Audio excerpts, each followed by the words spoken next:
At the tone, the broadcast will begin in 3 minutes and 30 seconds.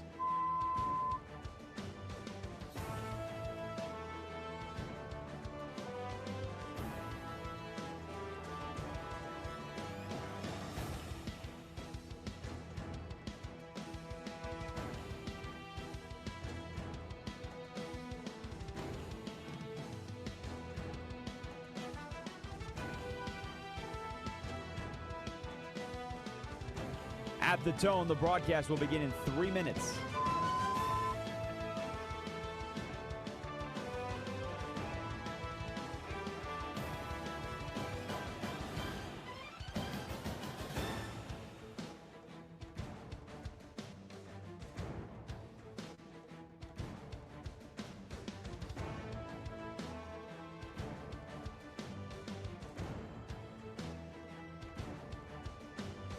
At the tone, the broadcast will begin in 2 minutes, 30 seconds.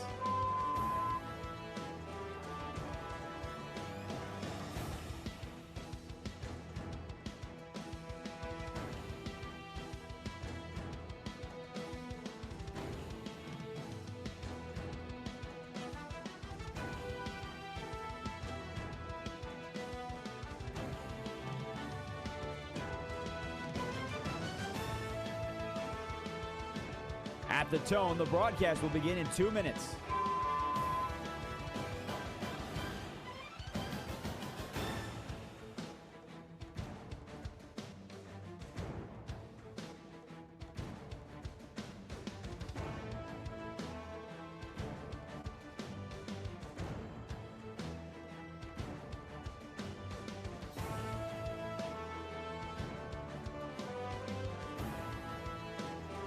At the tone, the broadcast will begin in 1 minute, 30 seconds.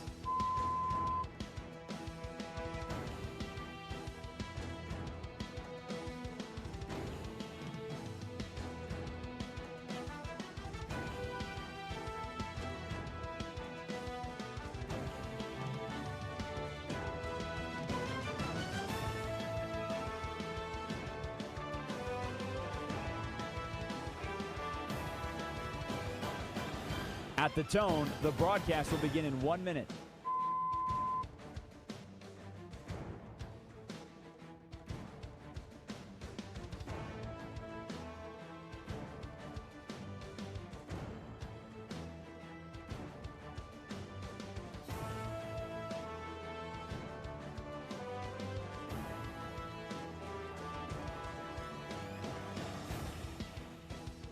Stations, this is your final time check. At the tone, the broadcast will begin in 30 seconds.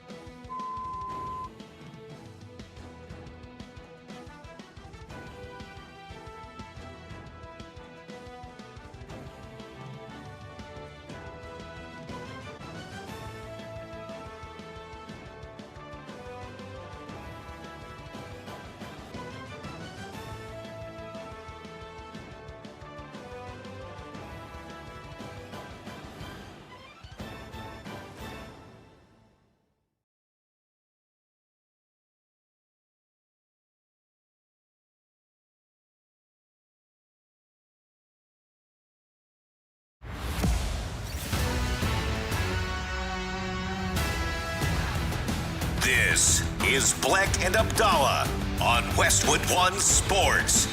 Here's Chris Bleck and Adam Abdalla. Live from Chicago, it's Bleck and Abdalla, and I don't care if I'm wrong.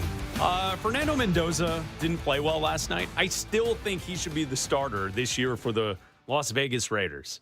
I mean, even though you watch him last night and he struggled. Last night, Fernando Mendoza in the final preseason action for the Raiders, he goes 7 for 14, 57 yards, an interception, quarterback rating of 31. It does not matter to me that he struggled in the preseason.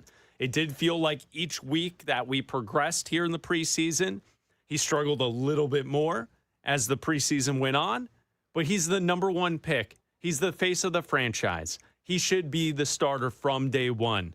These learning situations and these bumps along the way takes place with young players. There is no point for the Raiders to start Kirk Cousins. It does feel like after the last two games that the doors open and that Kirk Cousins is likely to be the starter for the Raiders. Clint Kubiak hasn't announced a starter, but I would say my opinion has not changed today, Abdalla, after seeing Mendoza twice go out there and not look great here in the preseason.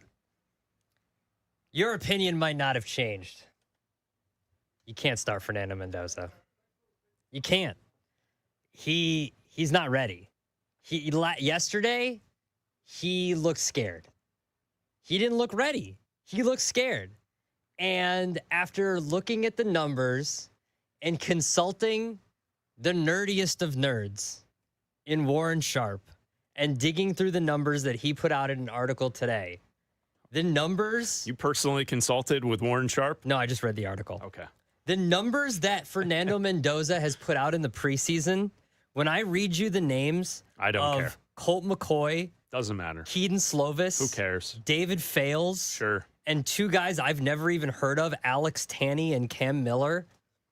Quarterbacks. Those are the guys that he has in common. In fact, if you were to compare his numbers that he put up in the preseason and put those up with the numbers of quarterbacks and compare them with numbers that quarterbacks put up with in the regular season last year, he would have put up numbers comparable. He had the same EPA per attempt as J.J. McCarthy, Shedeur Sanders, and Dylan Gabriel, and we've all said that those guys can't play football. So he's not ready. He's not. He's had 51 dropbacks with only 25 completions. He's taken the most hits so far in the preseason out of all the quarterbacks. There's been like 100 quarterbacks that have played so far in the preseason. He's taken the most hits out of any quarterback so far. He has one of the worst completion percentage. He throws it away more than any quarterback too. So it's not like, oh, dude, just get the ball out faster. He gets the ball out fast. He's not ready. He's just not. He's getting pressured more than any quarterback. He's getting sacked a bunch. Like he took 2 sacks yesterday. He's thrown 2 interceptions. He's getting blitzed a ton. They know how to rattle him. And the Raiders also face the toughest defenses in the NFL by schedule this season. He's not ready. Yeah, he's just not. So you can rattle off all that stuff. I don't care. It doesn't matter to me. You can say that there's other quarterbacks who look bad in the preseason. They never turned into anything. Okay, that's cool. Some of the names you gave me there, 2 of them specifically, Shedeur Sanders and J.J. McCarthy. Fernando Mendoza played more in college football than either of them did. So to say that they were not prepared for the NFL game, look at how they played in the preseason, I think it's justifiable, right? But J.J. McCarthy did not play the amount of games with the amount of pass attempts that Mendoza has had to this point in college football. I see, like, here's the thing. I understand what you're saying. You lay out a great case. He has not looked good, no doubt. And the stats are bad. They back it up. Absolutely. I'm not going to argue that. I mean, that's like, have an opinion, have the stats to back up your opinion. Boom, you win. That's how you win a debate, right? That's how it works. Yeah. Well, I fight dirty. We fight with a different style over here, the Bleck Abdalla show. No, I'm just saying, you make sense, I would say, for the short term. Okay. So I understand. For the short term, yes, he looks like he's in over his head and he's not playing well. But that's not what this is for the Raiders. The Raiders on DraftKings right now, their win total is 5.5 games. 5.5 games. Mm-hmm. They're going to stink with or without him. So what are you doing by waiting to eventually hand over the keys to the car to Mendoza? Well, you might sneak out a win with Kirk Cousins in the first month. Chances are you're not. The Raiders are going to be bad.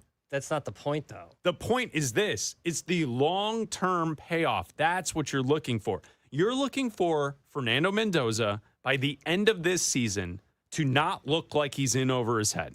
That's not the point, though. You're looking for him by the time we get to Thanksgiving and we head towards December that he is looking like a quarterback who has potential. Mm-hmm. And what you want is going into next offseason, all of this stuff is out of the way. That's what you want. That's what this season is for the Raiders. So, like, I understand you can give me all the stats and look at this no-name quarterback in the preseason. He was just as bad as Fernando Mendoza, the number 1 pick. that doesn't matter to me, because if you're a Raiders fan, this is about the long term. The long-term success of the franchise is based on the development of this quarterback. Let him learn on the field. The problem is, if he's taking hits like this and he's doing all of this stuff and he can't get the ball out, and he's going to be running around and taking all of these hits and throwing interceptions left and right, he's not going to learn anything. That's not how you learn. That's how you end up seeing ghosts. And that's how you end up getting that's how you end up throwing yourself out of the league. And that's how you end up getting yourself injured, because you're getting hit 50% of the time. You can't live like that. So you throw Kirk Cousins out there for a little bit. You do what the Patriots did. The Patriots threw their quarterback, Drake May, out in the middle of the season. And they got to a Super Bowl in his second year. There's nothing wrong with it. I'm not saying sit him for the entire year. I'm saying let him sit for 5 or 6 games, 7 games. I'm not saying I'm not saying have him redshirt the entire year and he just sits out and holds the iPad or the Surface tablet or whatever the hell they use now, and he sits out there for the entire year. Zune? I don't know what they use. All I know is they're just listening to music. People say clipboard, and it's like they're holding like a play card sheet. Okay. No. He goes in week 7, week 8, whatever. But the point is, he's not ready to start in 14 days or 16 days, whatever it is, when they start next Sunday, 2 Sundays from now. He's not ready to start in 2 weeks. He's not. It's Bleck and Abdalla here on Westwood One Sports, the Westwood One Sports app, Sirius XM Channel 375. All of our great radio affiliates around the country. If you want to join the show, it's Bleck and Abdalla live from Chicago each and every day on the air until 3 Eastern. You can always call or text the show at 310-840-4910. We have a text already from 301. The text reads, if you are a coach, you are paid to win games. You have to start your best chance to win. Doug in Woodhaven, Michigan. So shout out to Doug for texting the show. And yeah, I mean, I assume that there's going to be an element of that to this conversation. With that said, Clint Kubiak, being a first-time head coach in his first year, you have a little bit more runway with this, especially with a number 1 pick. Especially with a number 1 pick. This isn't a guy you draft in the 4th round or the 6th round. This isn't a coach who is a holdover from a previous quarterback situation, right, in his final year. Mm-hmm. Clint Kubiak could step to the podium and say, hey, we're going with the kid because he's shown us enough that he's getting it, and we need to develop him into a starter. That could happen. I think now, based on the way he's played the last 2 weeks, I don't know if that's likely, but it's not like Clint Kubiak is in a situation where he has to win games right now. This year for the Raiders is about changing the culture. That's what it is. Winning games will be next year. You got to show improvement next year on the field in the win-loss column. Would you take more wins than the 5.5 that DraftKings is listing? Sure. I'm sure Raiders fans would love that. You're in a very tough division with 3 teams expecting to make the playoffs. Yeah, the wins don't matter. Chargers, Broncos, Chiefs. So the Raiders right now, it's about changing the culture. Mm-hmm. I think a part of changing that culture is getting the development of Mendoza started as soon as possible. The wins don't matter, but nothing that I've seen in the last 2 starts or 2 whatever appearances by Fernando Mendoza lead me to believe that putting him out there in 2 weeks is going to add anything by having him wait 2 months and putting him out there then, and having him watch and having him learn for 2 months. He's not ready to go out there. You can't say that by watching yesterday's game that he didn't look scared blankless to be out there and skittish. And that pick that he threw, yes, it bounced off of somebody's hands, but that ball it was an overthrow, and it was rocketed out there. And when he was pressured, he looked scared. Yeah, but there's been points okay. on the other side here in the preseason where he's dropping back, he's hitting his mark, and he is firing ropes. Okay. He can do it. Yeah, but he was playing the 49ers backups yesterday, and he was still getting his ass kicked. Preseason. He's still getting his ass kicked yesterday. At no point does he look like the guy that I saw beat Miami in the national championship game. At no point has he looked like that. Raiders head coach Clint Kubiak talked about it after the game on where Mendoza is in his development. Yeah, I mean, he needs another 3 preseason games. All those rookies do. And now that the season's starting, that the practice reps get smaller, and that's just life. But us as coaches, we got to get them ready to play, keep developing them. So, I think that's an interesting way to kind of point that out, right? Mendoza needs 3 more preseason games. No doubt. It's exactly what Abdalla is saying here as we talk about this here on Westwood One Sports. With that said, the moment you start game planning week to week, the reps go away. Your second team reps are less than the first team reps. The first team and what is accomplished on game day is the most important thing for the team. So how do you develop a quarterback in season when he's not getting the reps? How do you do that? What's the play? So just sitting there, holding the tablet, holding the whatever you said on the sideline. That's going to get it done because what? Look, it happened for Patty Mahomes and Aaron Rodgers. You're going to go with that angle? I'm going to go with the Drake May angle. It worked for him. He sat for 5 or 6 games, and then he came out in week 6 or 7, and he was fine. Why can't you do that? You think you learned anything from Geno Smith sitting behind him? Yeah, Geno Smith, good vet. Okay. Solid vet. Kirk Cousins, good vet, solid vet. Kirk Cousins has looked really good in his 2 series that he's been out there. Drake May was behind Jacoby Brissett. Brissett, fine. What'd you say? I said Geno Smith.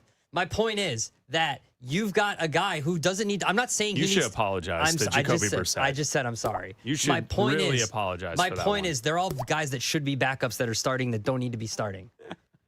Throw them all into a bunch. It doesn't matter. Kirk Cousins, Jacoby Brissett. You leave Malik Willis out of this. Malik Willis. Kirk Cousins, they're all all of them. All of them. Yeah.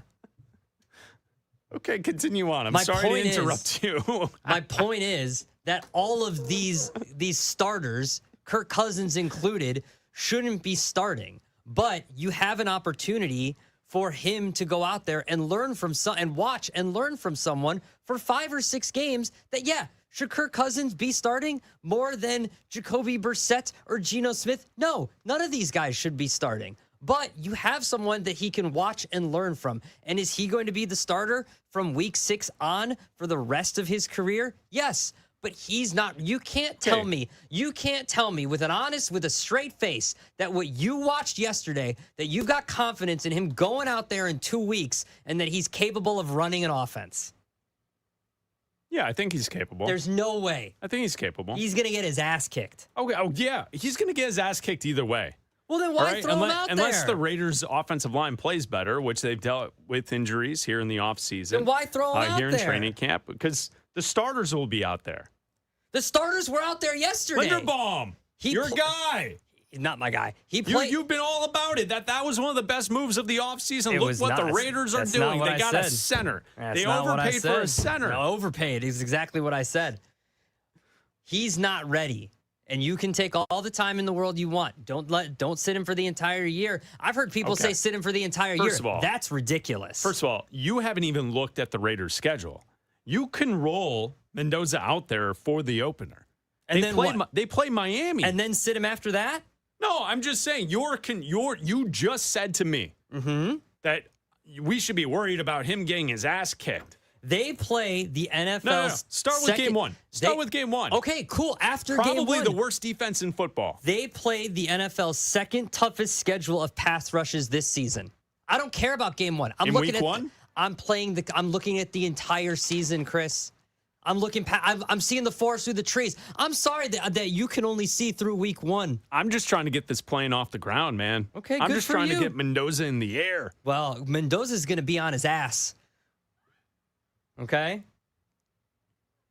I don't think it's that big of a deal against Miami. I think that home against Miami. So what? We're gonna snip, snap. He plays against the bad teams, and Kirk Cousins has to play against the good teams. This entire pitch that you've given to me is that he's not ready for week one. I think you can develop and you can learn and you can figure it out as you go. Of course, there are more talented, tougher opponents on the schedule. Week 2 on the road, Los Angeles Chargers. It's a tough game. I will say this though. Well, Cousins should play that game. No. I'm gonna let me finish what I was gonna say. Tough game on the road, except the Las Vegas Raiders are mainly a Los Angeles team. Okay. So that SoFi Stadium is going to be like 70% Raiders fans in that crowd, game. so you might as well start him. Well, no, and then they boom. play the Saints. So then Mendoza, they go on the road to the Saints. Mendoza starts that game, and then the Chiefs have a really good defense. Bottom feeder. So Cousins plays that game against the Chiefs. No. And then they play the Patriots. Never once so then did I say Cousins that. should play that game. Nope. And then the Bills Disagree. are a good team. So then then the Raiders. I mean, then they play the Rams. Well, we don't want Mendoza playing Myles Garrett, so you got to throw Cousins out there. And then the Jets have a decent defense too, but they don't have any interceptions from last year. So maybe we play Mendoza out there because they can't intercept the football. I don't know. He already lost. He got his ass kicked against the 49ers, so maybe we don't play him there. And then what about the Seahawks? What about the Broncos? Like, what are we doing here? He's going to get tested. I He's agree. not ready yet. What are you doing? He's not ready yet. What are we doing? What's going on? You had a quarterback last year. Back up. No, stop. Back up. At no point did I say to switch quarterbacks every week. Why did you just go on that rant? Because where did that come from? You're saying what is that? You're saying play him week one. No, I said play him from week one because I'm not scared week one, and then let him be the starter. No. Where did you come up with this idea of going back and forth? That's you. That's an Abdalla original. I have nothing to do with that. I didn't say that. You're saying start him week one, and then we'll see. Because you can't he's the starter. Because when he gets his ass kicked, you can't go back to Kirk Cousins. I don't want to go back. What are you talking about? You can't say he's not ready. We got to go to Cousins now. Raj, I feel like I'm going crazy here. Are you listening to this conversation? What is he talking about? When did I ever say go back to Kirk Cousins? Because there will be a point. I'm not listening. I'm laughing. I'm not listening. There will be a point. Where did this rant come from? Where you're saying go 1 week to one guy, one to the other? What I'm telling you is if you start Mendoza, what is there happening? will be a point when he starts to get his ass kicked, and then they have to say he's not ready. We go to Kirk Cousins, and that ruins his career, and he's over. Have you listened to anything I've said in this segment? Yeah. I think what we have here is a failure to communicate. I agree. That might be what we have here. I agree. There also might be a civil war of the Bleck and Abdalla show right here in the studio. You want to turn him into Zach Wilson. No. Yes, you do. That's what you want to do. Zach Wilson accomplished nothing in college. Take that. Okay. I remember watching him get his ass kicked by Coastal Carolina on the road in the one tough game that BYU had that season. I'm just telling you. And his little hip turn on his pro day didn't dazzle me, okay? You want to turn him into Zach Wilson. No, I don't understand how you just went on a whole rant about something I didn't even say. You want it because eventually... Who told you that someone wanted to go back and forth between he and Cousins? Because eventually he is going... What you saw yesterday, you're going to see every single game, and they will have to go away from him and go to Kirk Cousins, and there'll be no going back. I don't think that's the case, man. To summarize for everyone, I think what we had here is Abdalla doesn't believe he's ready to play week one. Bleck thinks it's an easy opponent week one, so he's not worried about it. Abdalla then took the jump of going back and forth. And Bleck, your thing is just play him, even if they're playing teams he's going to get his butt kicked. Thank you. And now Abdalla is saying, well, if he gets his butt kicked, he's going to become Zach Wilson. Do I have this right? Yes. That's the summary. That's what just took place on the show. Mm-hmm. I don't think any of us are smarter for it. It happened. I think I'm smarter laughed for through it the whole thing. because I'm going to be right, and they're not going to start Mendoza. It's Bleck and Abdalla here on Westwood One Sports and the Westwood One Sports app. Who had the best preseason in the NFL? Not Mendoza. I think the name will surprise you based on what we thought about this player going into the NFL draft. We'll talk about that coming up next. Football is back and something big is coming. On September 2nd, DraftKings Game Day arrives. New DraftKings customers sign up with code BNA26 and spend $5 to get $200 in rewards within 21 days. That includes all markets. That's code BNA26 for Bleck and Abdalla 26. In partnership with DraftKings, the crown is yours. Bet with DK Sportsbook. Gambling problem? Call 1-800-GAMBLER. 1-800-MY-RESET. Connecticut. Call 888-789-7777. Visit ccpg.org on behalf of Boot Hill Casino in Kansas. Bet tax pass-through may apply in Illinois. 21 plus. Void in Canada. Event contract trading with DraftKings predictions involve risk of loss. Availability varies. Predictions offer void in New York. Bet to get bonus bets that expire in 7 days. Trade to get predictions dollars that expire in 1 year. $50 in rewards issued every 7 days via click to claim for 21 days. One non-withdrawable reward redeemable. Terms at dkng.co/offer. Limited time offer. Nationwide based on sportsbook predictions and free-to-play sports contest availability. Varies by state. College football is back tomorrow. Headlined by Bill Belichick in North Carolina facing TCU. And we've got the game live from Dublin, Ireland. So grab a Guinness and listen on the Westwood One Sports app. TCU, Carolina, tomorrow at noon Eastern. Westwood One Sports.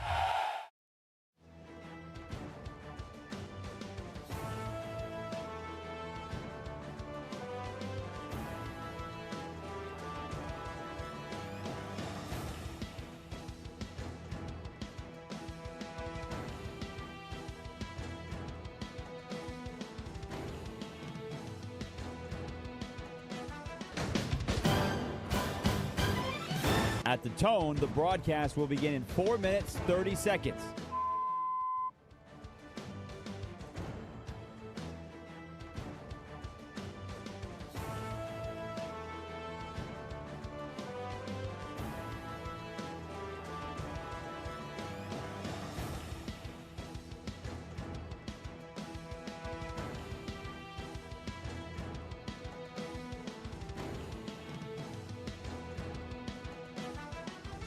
At the tone, the broadcast will begin in 4 minutes.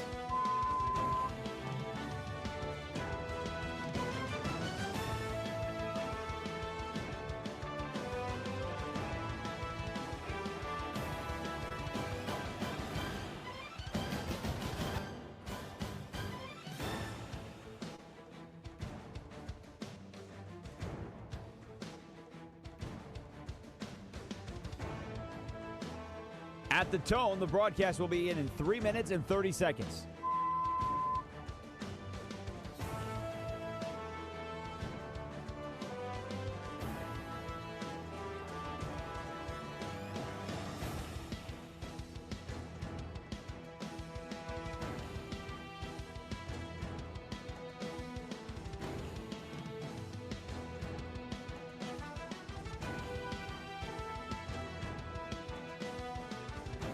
At the tone, the broadcast will begin in 3 minutes.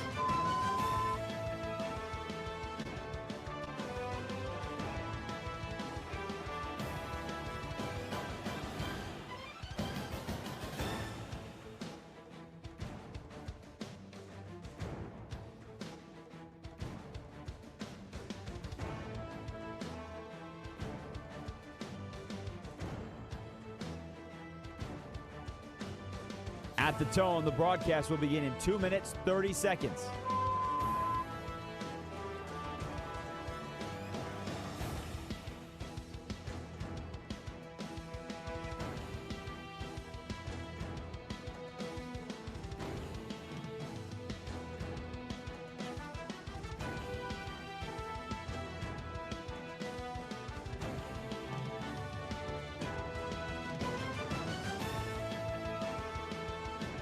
At the tone, the broadcast will begin in 2 minutes.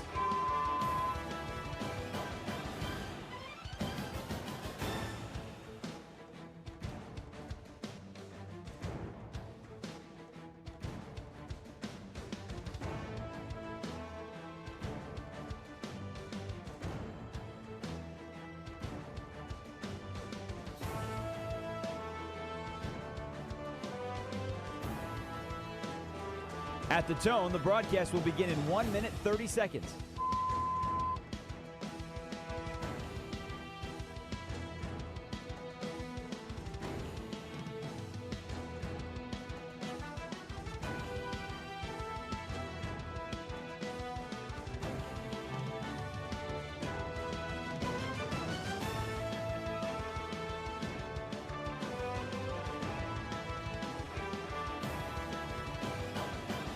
At the tone, the broadcast will begin in 1 minute.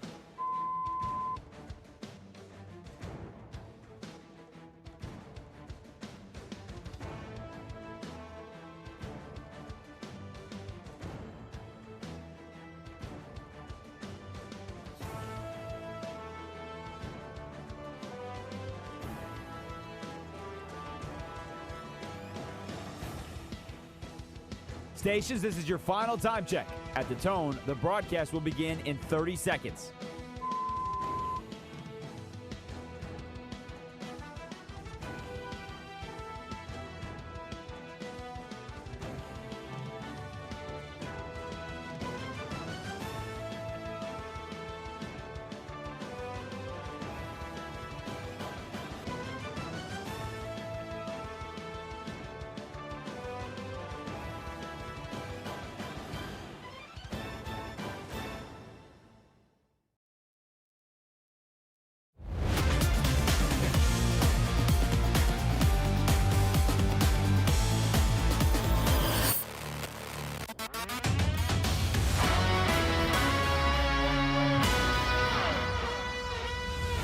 This is Bleck and Abdalla on Westwood One Sports.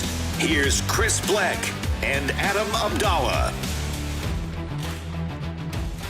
Ty Simpson last night went 18 for 23, 119 yards, a touchdown.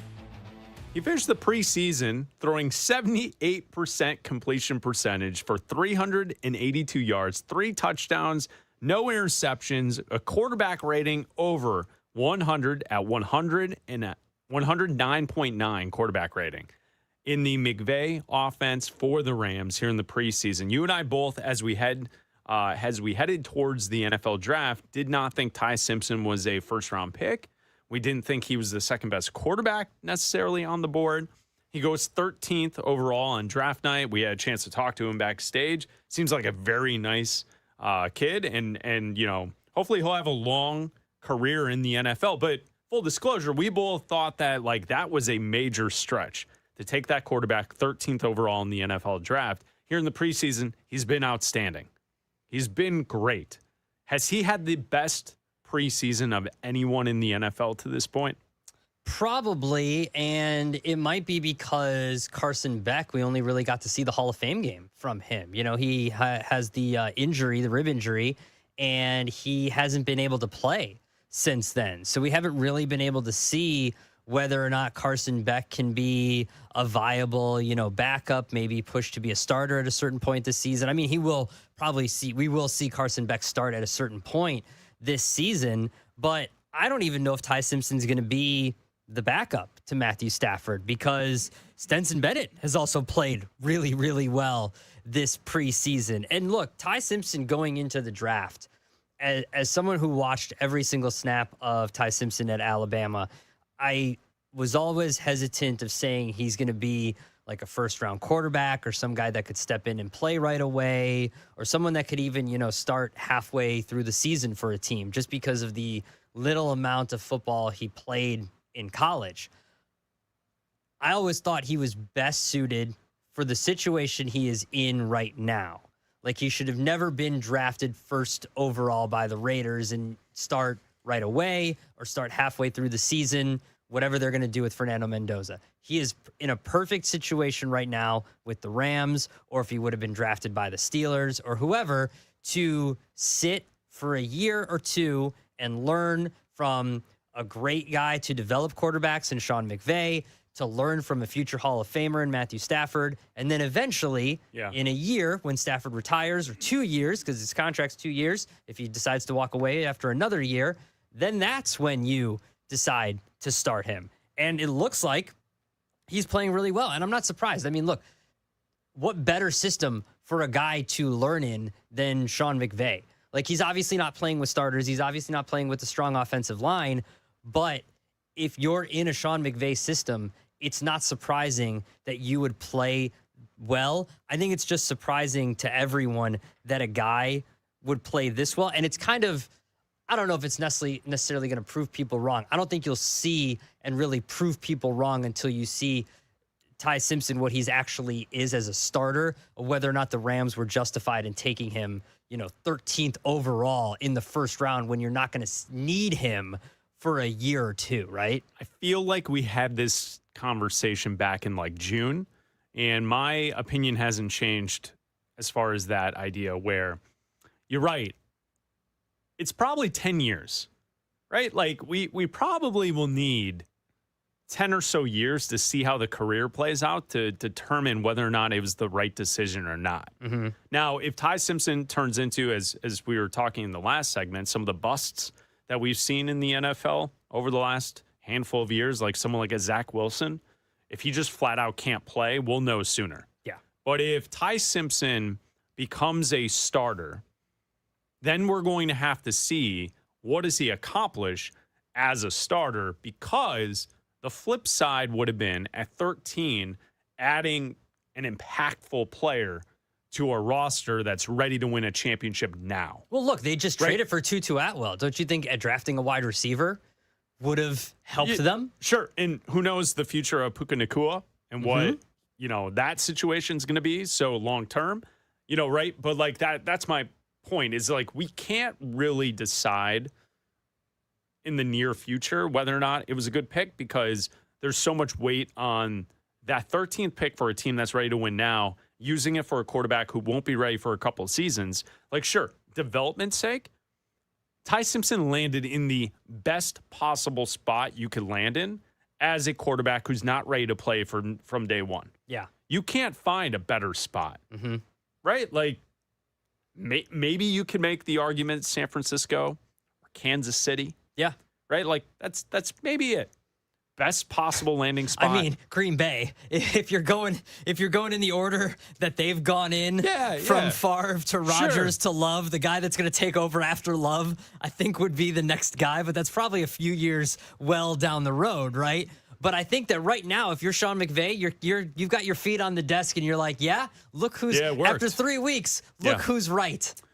Take a listen to our good friend Josh Graham last night right here on Westwood One Sports, Westwood One Sports Night after the game, talking about Ty Simpson being the winner of the preseason. Ty Simpson is the biggest winner of this NFL preseason. Statistically, nobody played the position better than he did. Tonight, Ty Simpson was nearly perfect.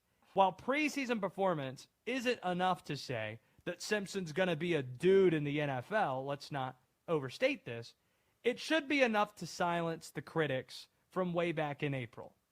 He was the story of the NFL draft in Pittsburgh. There was endless criticism suggesting that the Rams reached by taking him or that Simpson didn't deserve to be a first-round draft pick. So there you go, Josh Graham last night right here on Westwood One Sports. The critics. Josh calling out Bleck Abdalla? Bleck, are we critics? I'll take critic.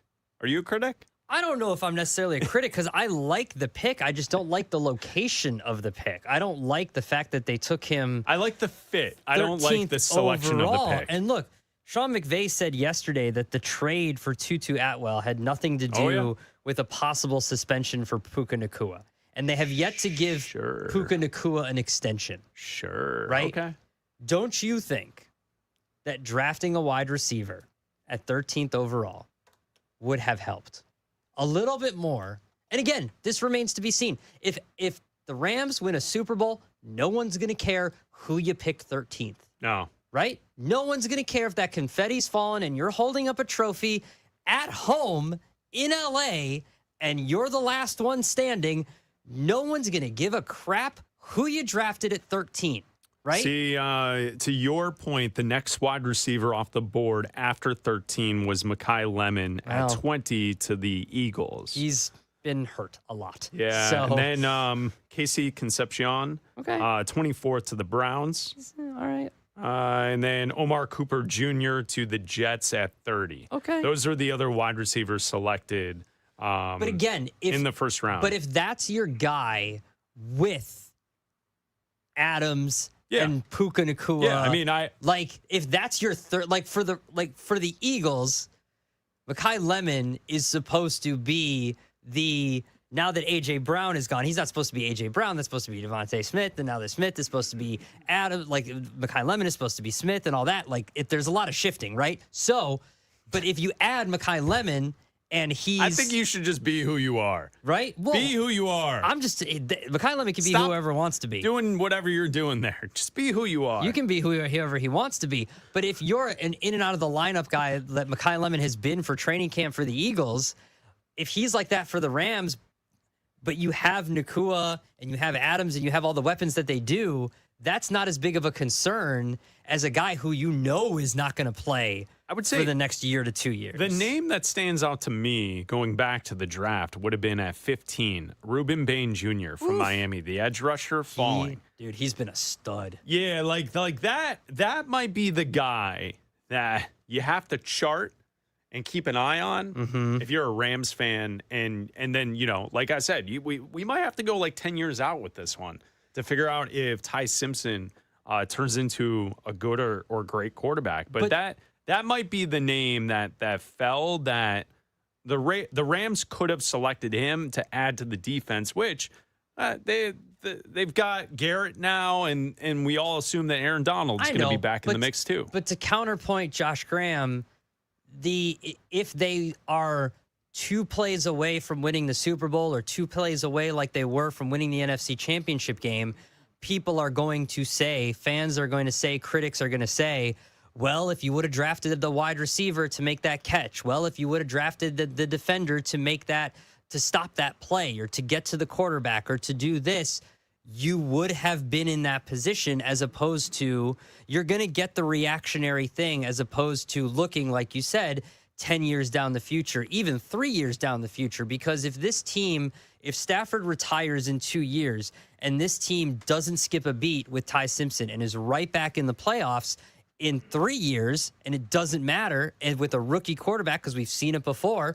we just saw it with Jaden Daniels and the Commanders taking a rookie quarterback to the NFC Championship game. If McVay can do that with Ty Simpson in 2 years, no one's going to be complaining.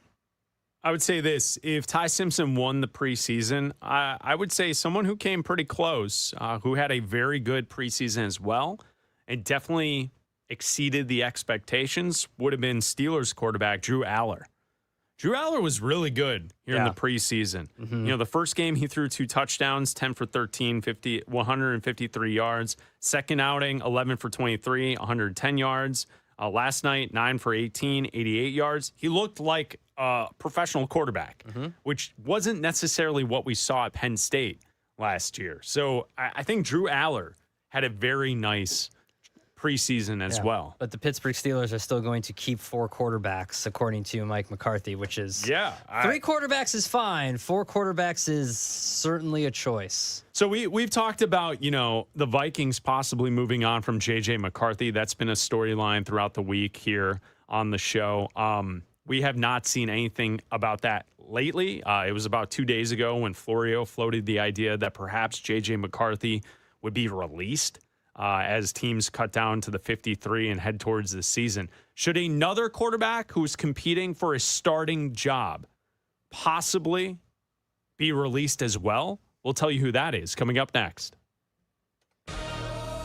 College football is back tomorrow. Headlined by Bill Belichick and North Carolina facing TCU. And we've got the game live from Dublin, Ireland. So grab a Guinness and listen on the Westwood One Sports app. TCU, Carolina, tomorrow at noon Eastern. Westwood One Sports.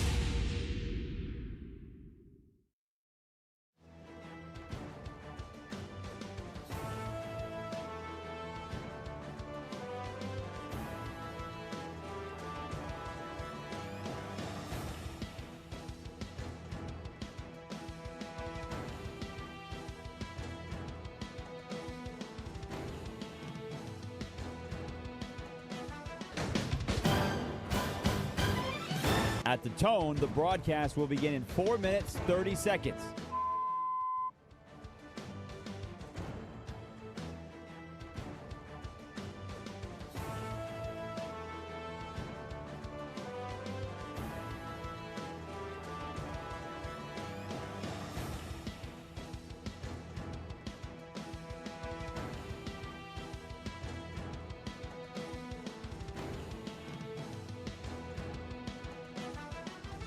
At the tone, the broadcast will begin in 4 minutes.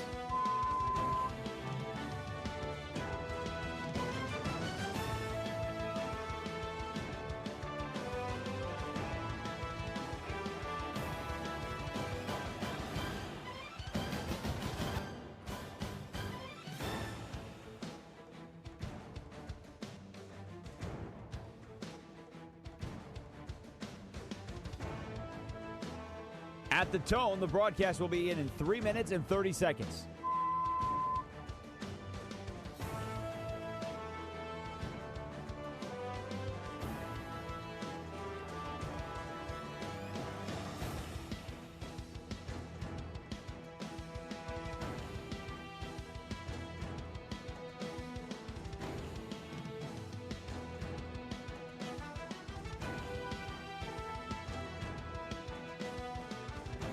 At the tone, the broadcast will begin in 3 minutes.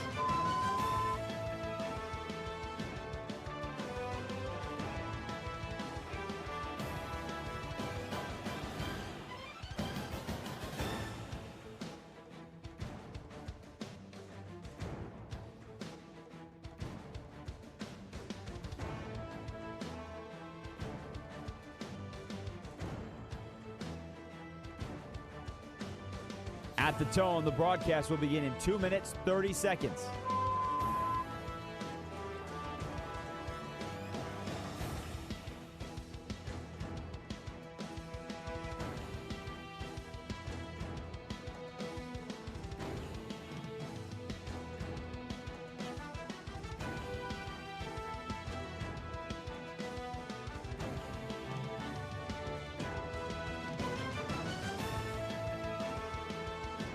At the tone, the broadcast will begin in 2 minutes.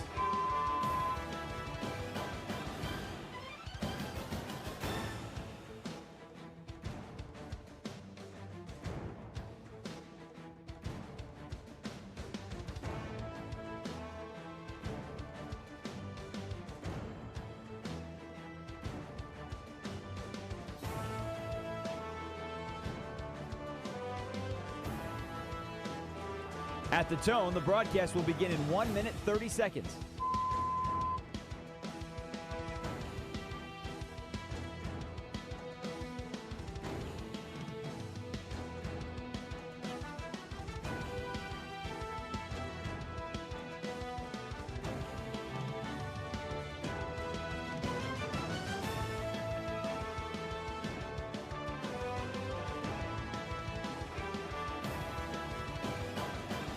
At the tone, the broadcast will begin in 1 minute.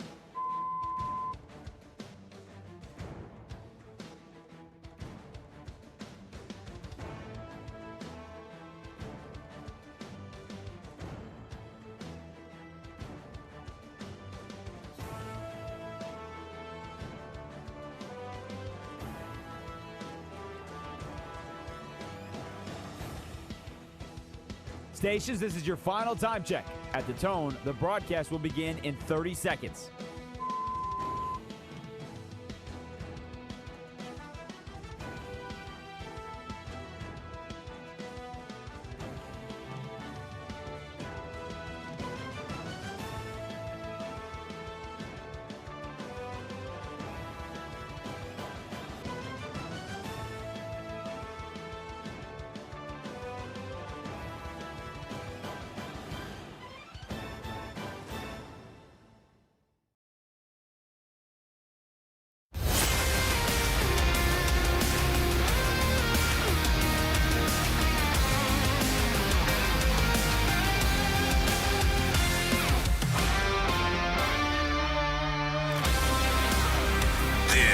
Is Bleck and Abdalla on Westwood One Sports. Here's Chris Bleck and Adam Abdalla. You know, here on the show during the offseason, we have documented the tightly contested race for the quarterback of the Cleveland Browns. Yes. So I was just trying to get a sweet haircut. Todd Monken, new head coach. I was just trying to get a sweet haircut. Getting his haircut. We know that Deshaun Watson won the job. He is the starter. And, he said some things about the fans. They were disrespectful. He then took it back. You know, he's a big fan guy. He's a big community guy, big city guy, big fan guy. So, Deshaun Watson, not only QB1 for the Cleveland Browns, also big fan guy. Yes. Big community guy, big city guy, big fan guy. Yeah, big fan guy. I've never heard that before. I'm just a generic big fan guy. You don't like our fans? It's the same thing. Do you remember, like, if you're ever out there, and I love our fans, big fan guy. I'm a huge fan guy. Fan guy. I'm a big fan guy. Fan guy. Yeah, I huge fan guy. Nothing against our fans. You can always call or text us at 310-840-4910. But, like, it's to me, it's like when you say, hey, describe yourself, and then someone goes, I like fun. Mm-hmm. Who's the person that writes, like, I dislike fun? Fun, no good. Or, like, have you ever met someone that's like, oh, I like going to parties? It's like, who is, like, anti-party? I mean, some people don't like going to parties. No, but like, some people are antisocial. If it's a worthwhile party, everyone likes going to a party. Not necessarily. Some people, I think so. Some people are introverts. They don't like going to parties. Why you gotta hate? Big fan guy. Big city Why you gotta guy, hate on the anti-party people? Guy. Big fan guy, Deshaun Watson. Did you see last night another element to this quarterback conversation? Dylan Gabriel. How about Dylan Gabriel?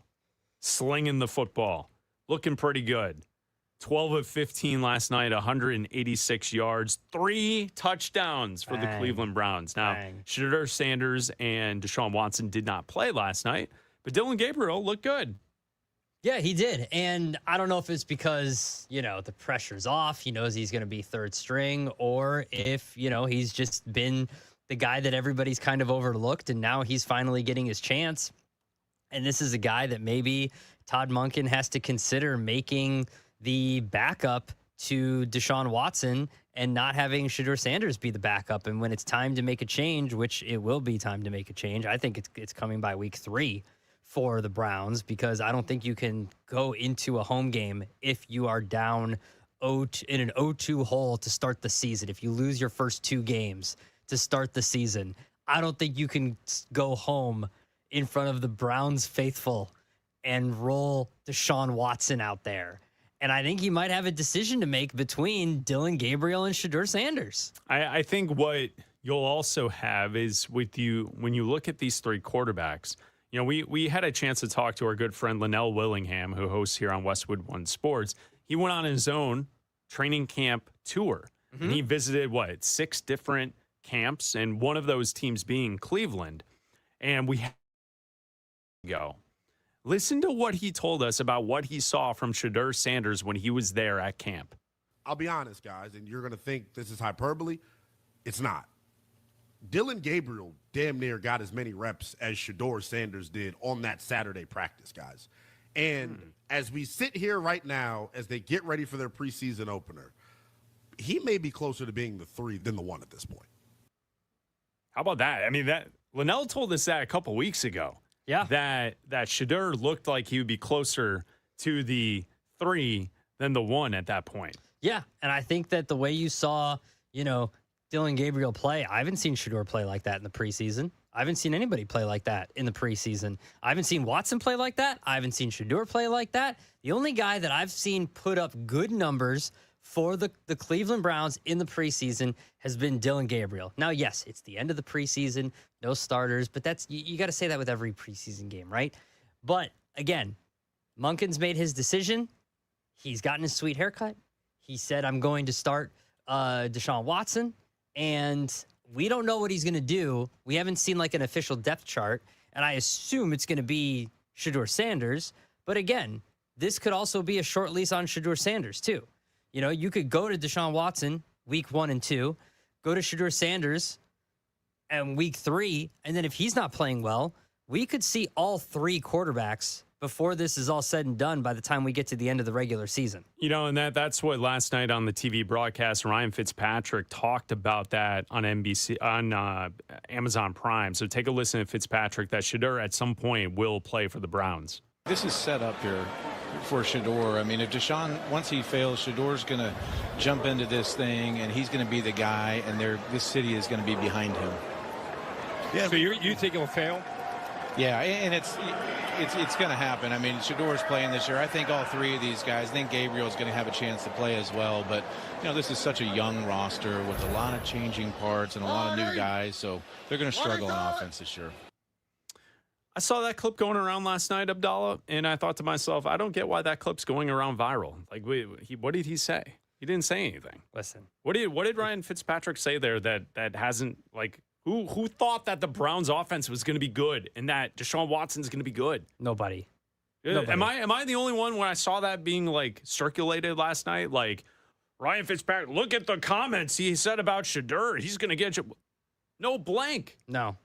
They all suck. No. This is why the Browns are the Browns. They're terrible. No.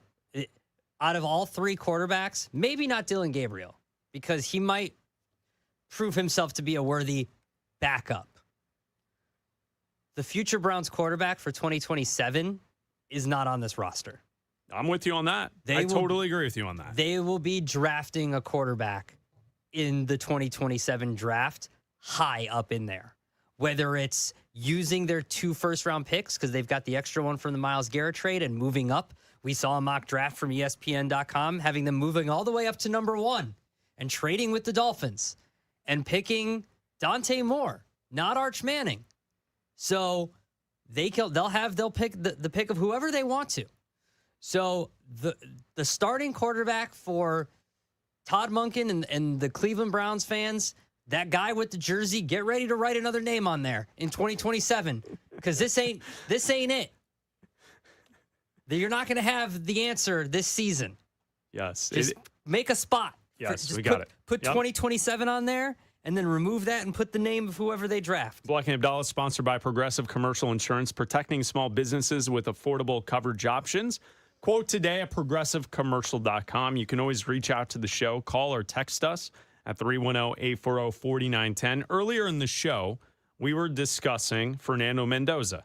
I don't think he's been so atrocious that he can't play week 1. Abdalla disagrees. We were going back and forth. I have been labeled in the past by Abdalla as someone who only reads texts that come into the show that agree with my take. That has happened in the past. So we have some texts here. I feel like they mostly agree with you. So let's read some. Yeah. 208. What did David Carr learn in year 1? What did Derek Carr learn in year 1? I mean, Derek Carr turned into a good quarterback. Both cars. Both automobiles. From the 251, Abdalla just made the entire case to why the league doesn't need expansion. There are not enough quarterbacks to play now, let alone a whole team. Yeah. We've talked about this. There's a quarterback epidemic. There's an issue with quarterbacks. We don't have enough to field a 20-team league if we wanted to do it properly and have an elite NFL. If we wanted to do NFL elite and just have great play week in and week out, there'd be 20 teams, if that. There'd probably be 18 teams. That's it. From the 208, Dick in Boise, he writes, Abdalla sounds like my ex-wife during our divorce in that rant. Heard nothing I said and was making up points that had no relevance. He had me PO'd, I think is what it said. Earlier in the week, but now I don't even know anymore. That's from Dick in Boise. Shout out Dick in Boise. Well, Dick in Boise, as a child of divorce, I know the playbook. So Abdalla, Raj pointed out this clip from the Big Bang Theory, which I think is perfect for the way Abdalla handled the conversation. He's engaging in reductio ad absurdum. It's the logical fallacy of extending someone's argument to ridiculous proportions and then criticizing the result. So there you go. That's Abdalla from the 843, like a long-time married couple today, huh? Yeah. But they agree with Abdalla on this one. Remember back and forth when Tomlin had with Fields and Wilson recently. Yeah. Look, I'm telling you, man, he's just not ready. He's just not ready. From the 425, I'm also a big fan guy, especially when the air conditioning craps out. Got to have a big fan. I agree. I'm a big fan guy at night. A little white noise. Yeah, from the fan. The big fan guy. Big community guy, big city guy, big fan guy. Big fan guy. Big when overhead the AC's fan out. guy. Overhead in the room. Let's see. 541. People who love parties have FOMO. People who don't love parties. Okay. That's can't say that. Yep. Fear of missing out. Yep. There you go. We'll be back. This is Westwood One Sports.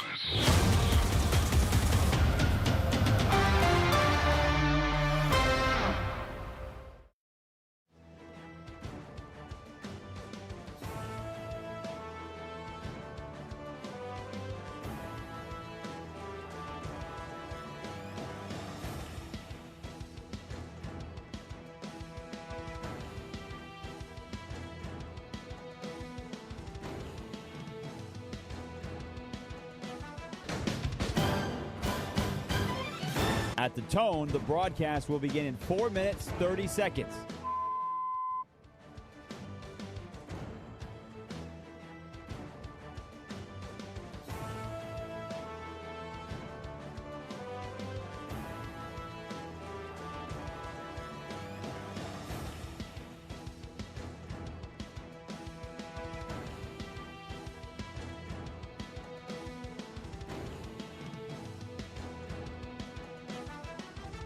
At the tone, the broadcast will begin in 4 minutes.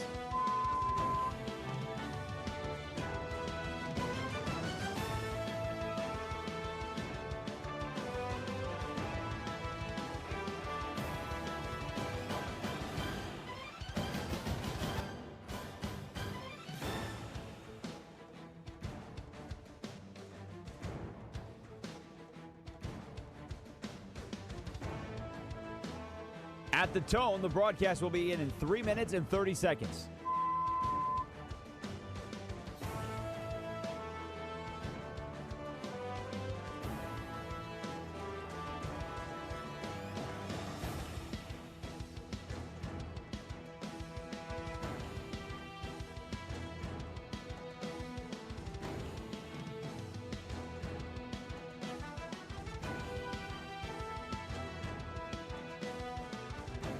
At the tone, the broadcast will begin in 3 minutes.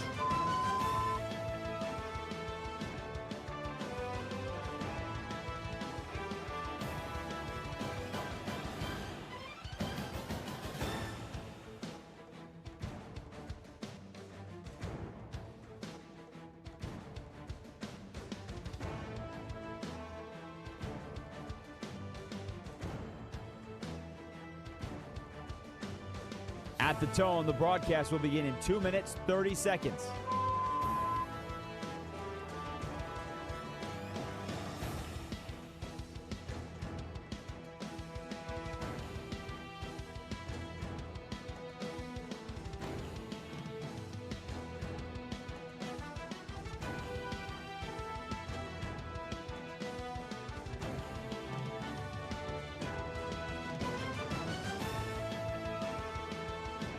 At the tone, the broadcast will begin in 2 minutes.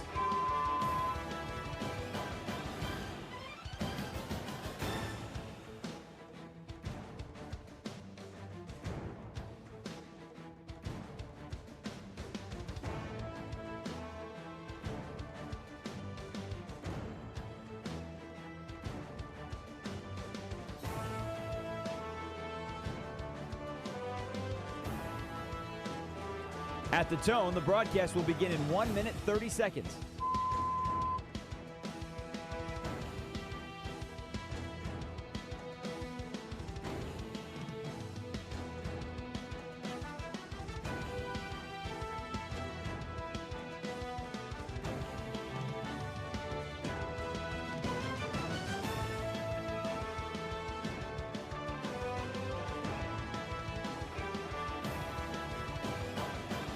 At the tone, the broadcast will begin in 1 minute.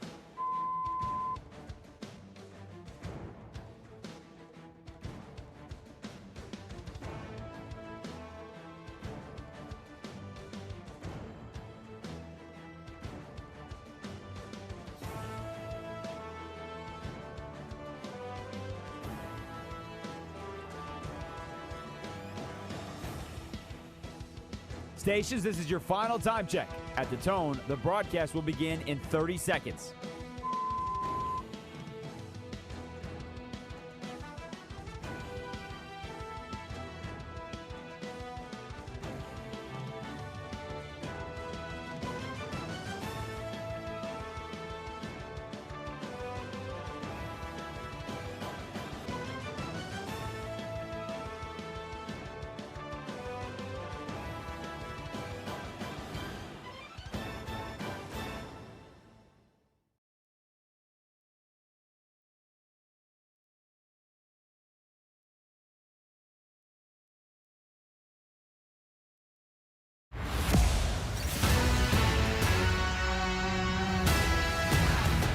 This is Bleck and Abdalla on Westwood One Sports. Here's Chris Bleck and Adam Abdalla. Live from Chicago, it's Bleck and Abdalla here on Westwood One Sports and the Westwood One Sports app. Hey, man, we've made it. This is it. Week 0 in college football starts tomorrow. I get it. The NFL, we still have got, 12 days till we get to the start of the NFL season. Next weekend will be week 1 for college football. But we are here, week 0 tomorrow. North Carolina versus TCU, noon Eastern. You can listen to the game right here on Westwood One Sports. College football ready to rock and roll starting tomorrow. And there's quite a few good matchups tomorrow that take place in college football. So there's some big name teams participating tomorrow. USC's in action tomorrow. Florida State's in action. I thought you said good teams. North Carolina State, Virginia. I'm just listing off big teams. Teams that are out there. Big teams. Yes, good I thought teams. you said good teams. Teams that people care about. How is Alabama going to do this year? They'll be fine. Kelly DeBoer, is he going to stay employed? Kalen DeBoer. Whatever his name? Yeah, he signed a big contract extension. Your guy? Yeah, they should make a playoff. Kalen DeBoer? They should make the playoff. Yeah. Okay. Yeah. All right. How's USC going to do? Probably not great. We'll see if they have an improved defensive line, and that should help with Gary Patterson now as the defensive coordinator. We okay today? Exactly. We all right, fellas? We all right? A little chipper on a Friday. A little chipper here. College football season. Come on. Yeah, of course, we're ready to play. College football season. That's how it goes. That's how it goes during college football season. I've never heard two fans of blue blood, longtime successful programs in Alabama and USC talk about their programs in the negative light that I hear both of you talk about Alabama and USC. Well, we watch. I mean, nothing's worse than the guy who says he's a fan and doesn't watch his team. Ugh. That guy. Don't care for your thoughts, sir. And I, for watch one, your team. I, for one, cannot wait to watch the prestigious, the long tenured history of a Florida State University on the CW. I cannot wait. Shout out to the ACC messing up their entire conference situation. So, yes, I agree with you. The one thing I would say when it comes to that and when we talk college football, right, like, yeah, we both look at our teams and we question the situations that they're in because they haven't won. The team that I follow hasn't won. So Lincoln Riley's done absolutely nothing at USC. He was supposed to do something, right? He was supposed to be the next guy to get them back to trying to win championships. Yeah. And then, Kalen DeBoer in Alabama, it's going to be impossible to live up to what Saban was able to do when he was there. No, you never want to be the guy that takes over for the guy, right? Like, you never want to be the next guy because you're basically hired just to be fired at a certain point. And living up to Nick Saban, especially when Nick Saban is still, like, he's not as present as Coach K is at Duke, right? But he's still present at the University of Alabama. Like, he's still there. He's still got a charity there. He's still got, I think he still has an office around. Like, he's obviously still got the statue everywhere. And, like, he's still got, like, he's still present. And his presence is still felt. And everybody's still like, hey, come back and coach. Like, they still want Kalen out and Saban to come back because he's still, for an older guy, he's still, you see him on the broadcast on ESPN on game day. He's great at it. He's one of the best to go from coaching right to the desk. And we talk about how great Tomlin is. Saban went right from being one of the best, if not the best college coach ever, right to the desk and being amazing at it.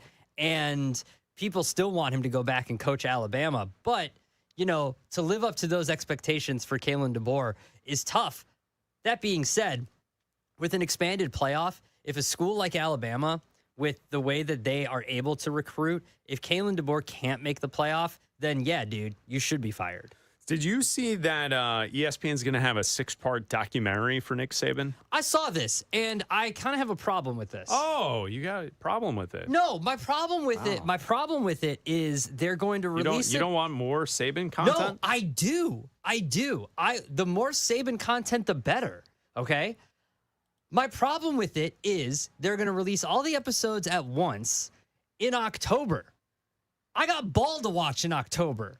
Where's this now? Watch it in the spring. Where's this in July? Replace your spring ball with it. Where's this in August? You put out all these documentaries about football when there's football on. Stop doing that. Give me ball when there's not ball. I want to watch a documentary about Nick Saban leading up to the regular season, not during the regular season. That's when I'm watching ball, ESPN. What's wrong with you? It's going to be filler for when they don't have games. They're going to play it. I understand that, but that's not when I'm going to watch it. I'm going to watch other ball.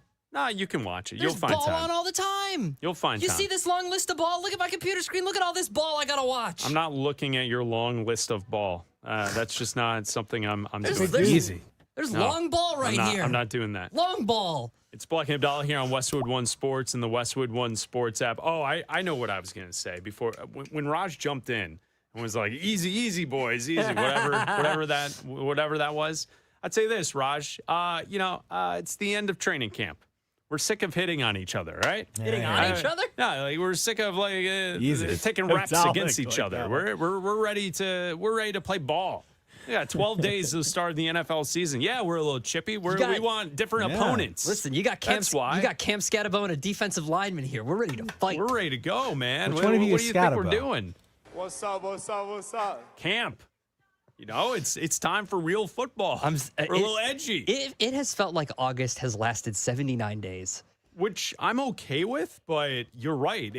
This has been a long month. Doesn't it? It really has. It's felt like it feels like August 71st today. No one appreciates summer like me. I absolutely love and adore summer, and I love getting to like the start of the football season, and then I wish we could just hit pause and just hold September. Just hold it. Everyone just hold. In September, just stay. Like I want to play more golf. We got football. The weather's great. People are tailgating, and they're acting like it's summer still. Like, that's what I love. But still, like when we get to the third preseason game, and it's just about to say it's the third. I think it's the third game, and it's this new. I call it air quotes new. It's been several years now when they changed the preseason format, because the third preseason game is basically like the fourth one used to be. Doesn't matter that much, but we have this blank week coming up next week where there's nothing as we're waiting. So it does kind of feel that way. I feel it. I feel it as well, guys. Yeah, I mean, hey, so we're just getting our reps in, man. I'm just running in like John Harbaugh, blowing the whistle. Yeah. Come on, Scattaboo, stop picking fights. Let's go. All right? Well, what's good about college football is that they've done a good job of taking that weekend that the NFL is off. It's their weekend. They have games on Sunday. You got Washington State, Washington. You got Wisconsin, Notre Dame, Louisville, Ole Miss. And then on Monday, you get SMU, Florida State. On ESPN, not on the CW that time. Florida State, not on the CW. When I saw that this morning, and I'm like, New Mexico State, but Florida Bleck won't State have a ticker. On the CW. What's that? Bleck won't have a ticker, though, to watch on that ABC game. I mean, CW, I think they're keeping a ticker. You can have a ticker on CW. I would hope people would hold with that. The CW's ticker is people want. The CW's ticker is just telling you what time their Gilmore Girls rerun is, though. All day long. Every day, all day. That's exactly what it is. Smallville coming up this Saturday. All day. I mean, of course. So the games this weekend, right? So tomorrow, North Carolina, TCU. Gets the college football season started officially. The Aer Lingus College Football Classic in Ireland. Excuse you. Noon Eastern. Bill Belichick in action. Will Jordan Hudson be on the sideline? Oh, yeah. She's going to be on the sideline ready to go? I don't know if she'll be on the sideline, but she's definitely Headset on? Definitely there. Will she have the headset on? She's definitely. I don't think she gets a headset. I think she's definitely. Not talking about this. I think she's definitely there. She's definitely overseas. Yes, of course she's overseas. Yeah. She's his travel companion. Well, yeah. She holds all the passports. Did you see how grumpy he looked walking through the airport after they landed? No one wants. Look, this is the college football equivalent of the Australia game. No one wants to do this. Do you think that Belichick wants to go over there? Nobody wants to do this. I wouldn't. No one wants to play in this game. No. We talked to the Fat Jack yesterday, and he told us the loser of this game notoriously has a horrible season at the end of this. Yeah. Like, teams have won 3 games, 2 games, 5 games after this. The loser of this game is destined to fail. Yeah. Nobody wants to play in this game. Let's see. As of right now, TCU's the favorite tomorrow, 9.5 points on DraftKings. USC and San Jose State. It's a good thing that USC canceled that Notre Dame game so they could schedule to open the season with San Jose State. What a great matchup. USC is favored by 38.5. Usually, Lincoln Riley's teams put it on the weaker opponents in week 1. Okay. So they usually run up the score. All right. So I could see that taking place. NC State, Virginia. Virginia's the favorite by 4 as they're at home as well. Abdalla thinks both of those schools are not worthy of comment. Well, when I was listing off the interesting games tomorrow, you're like, those aren't big schools. Wow. Hawaii and Stanford. Stanford's the favorite by 4. Wow, come on. Isn't Andrew Luck running that program now? Well, yeah, and they got a big influx of cash too, so I don't know if it hasn't taken hold yet. You know what I mean? Like they haven't seen the fruits of that labor yet. Abdalla mentioned Florida State and New Mexico State. Florida State's the favorite by 31.5. Memphis and UNLV. UNLV is the favorite by 4.5. And those are the games tomorrow. So Abdalla's right. And then we get to Thursday of next week when the games pick up in college, and then it's really all weekend long. That college football showcases its week 1 in college football. I don't mind week 0. I'm not thrilled that my favorite team is necessarily playing on week 0, but that's what happens when you cancel a classic rivalry with Notre Dame, is that you have to put your fill-in game somewhere. So they're playing on week 0. So my quick thought on USC is obviously Lincoln Riley, if he doesn't make the playoff this year, he's on the hot seat and he is likely to get fired. Wow. I'm guessing. Wow. But with that said, Gary Patterson, the old-time TCU head coach, is now the defensive coordinator, and his defenses were always great in the Big 12.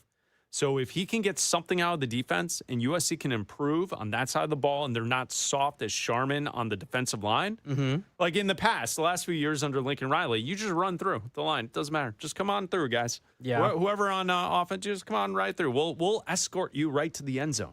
That's the way USC has played defense. If they change that, they might have a chance to make the playoff. I'll give them that. I'm not saying the expectations too high. And like Raj called out, like, you're listening to two guys who follow their teams who I'm pretty pessimistic on the Lincoln Riley era at USC. So again, like, this is well far in advance, and you're assuming it's going to fail. What direction then does USC go? Because if you don't have, my question when a team fires a head coach is, who do you get that's better to replace that head coach? Like, who do you get? Because USC is such a big school, it's supposed to be like one of the heavy hitters, supposed to be one of the prestigious schools that's supposed to attract the best of the best. Like, guys should be leaving other schools to go and coach USC. Who would USC be going after to try? Because again, all of these coaches are already, like, every time someone leaves, all these coaches get locked up for another 2-3 years and get contract extensions. You get $2-3 more million added onto their yearly salaries. Yeah. So, like, it seems like every year Dan Lanning gets $2-3 million more onto his salary. You know, Kalen DeBoer just signed another contract, and, you know, he's always been rumored to go back out west. Not saying he'd go to USC, but he's been rumored to go back out west because that's where he came from and that's where he's been successful. Where specifically did he come from? He came from Washington. And do you know who the AD at USC is now? The Washington AD. Yeah, I think that. That's why I brought it up. I think that's a. That's why I brought it up. I think that's one to watch. That's why I brought it up. I would say watch that. I would say I don't know. I don't have a short list. I mean, I think the one thing that's been pointed out is Lincoln Riley's a bit of a fraud,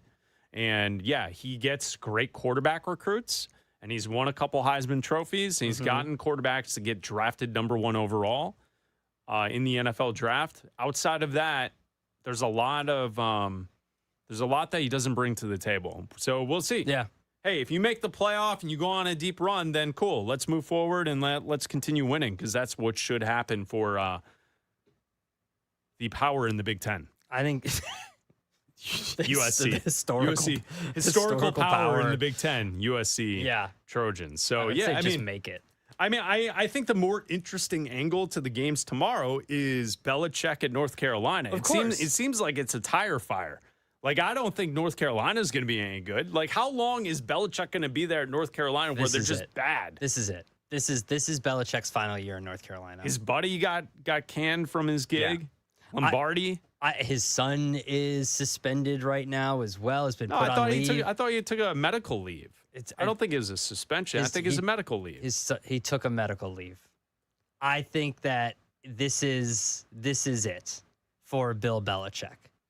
I think that this is going to be, if it's not during the season, it's definitely after the season. Yeah, it's a medical leave. Okay. This is definitely the end of Bill Belichick at North Carolina. And then we'll see what he does after this. Does he just retire? Does he try to get another NFL job? Does he? I think he and Jordan Hudson, they should host like a late night reality show. Nobody wants to watch that. Yeah, it could be like the Osbournes. Nobody wants to watch. But it's Jordan and Bill. What if Belichick was actually hilarious at home? Nobody wants to watch the Hudsons. Well, do you remember when the Osbournes, how like Ozzy completely changed the way people viewed him because of the Osbournes on MTV? So what if Belichick at home is hilarious. Not talking about this. And that's the reality show. That's the next element. He's got a couple little dogs. Yeah, he's got a couple of small dogs. He's doing chores around the house. He's doing all kinds of things. He's cooking dinner. Not talking about this. How great would that be with Bill Belichick? Talking ball?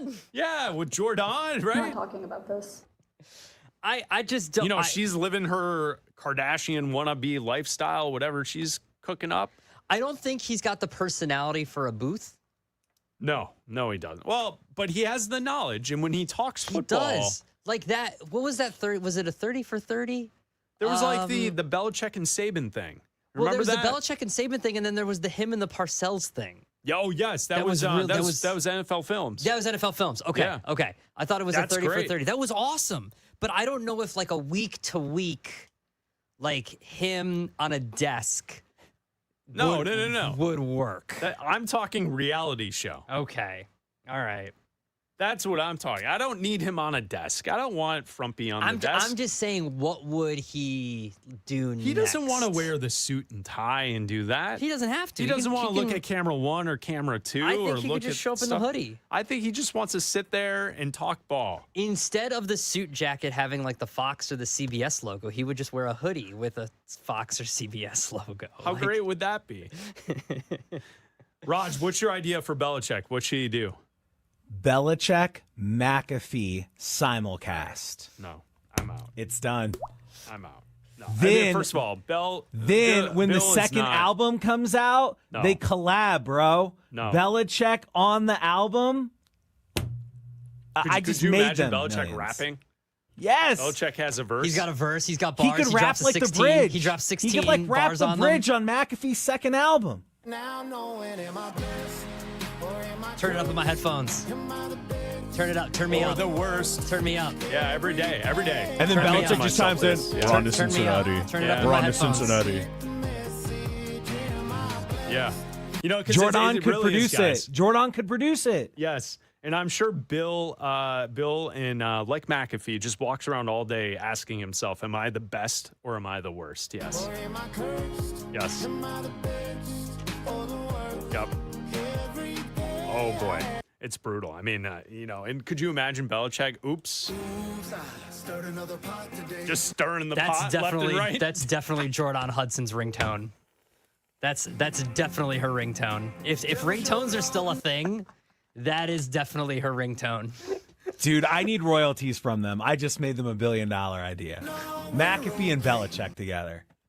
I don't think that's the case, Raj. I don't think anyone's asking for The that. sad part is the reality that's probably going to happen is like a Belichick Saban thing with McAfee hosting it, and like I'm going to have to watch it because I like Saban. Oh yeah, yes, of course. But Belichick's great too. I know. When Belichick's talking I don't want to football, have to watch. Dude, when he was on the Manning cast the year he hosts before he went back everything. to Carolina, he was good because you could tell he was comfortable with Peyton and Eli, and like he was kind of sarcastic.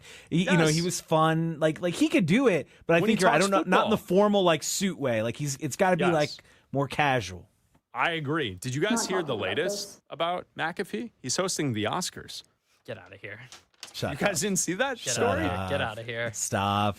The Oscars are going to be on like YouTube TV or something like that. They're Not not, yet. even In the future. Okay, I was like, In they're the not even going to future. be on Not yet. TV yet. Who will be the biggest name to be cut or traded this weekend? We will tell you next as we play Fill in the Blank with Raj. But first, football is back and something big is coming on September 2nd. DraftKings Game Day arrives. New DraftKings customers sign up with code B&A26 and spend $5 to get $200 in rewards within 21 days. That includes all markets. That's code B&A26 for Bleck and Abdalla 26. In partnership with DraftKings, the crown is yours. Bet with DK Sportsbook. Gambling problem? Call 1-800-GAMBLER. 1-800-MY-RESET. Connecticut. Call 888-789-7777. Visit ccpg.org on behalf of Boot Hill Casino in Kansas. Bet tax pass-through may apply in Illinois. 21 plus, void in Canada. Event contract trading with DraftKings predictions involve risk of loss. Availability varies. Predictions offer void in New York. Bet to get bonus bets that expire in 7 days. Trade to get predictions dollars that expire in 1 year. $50 in rewards issued every 7 days via click to claim for 21 days. One non-withdrawable reward redeemable. Terms at dkng.co/offer. Limited time offer. Nationwide based on sportsbook predictions and free-to-play sports contest availability. Varies by state. Last season, the Patriots and Bears went from worst to first. Who could make the jump this season? John Harbaugh's Giants, Tyler Shuck and the Saints? Dare we say the Cleveland Browns with Deshaun Watson? Westwood One Sports.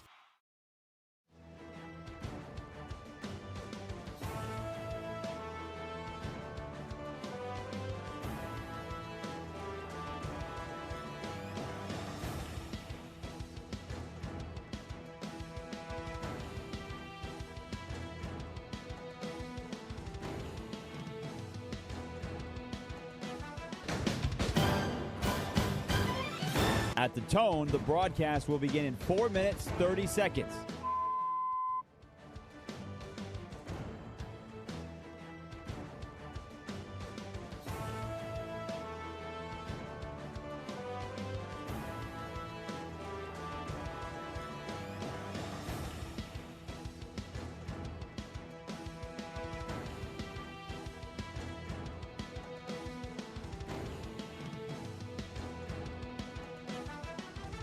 At the tone, the broadcast will begin in 4 minutes.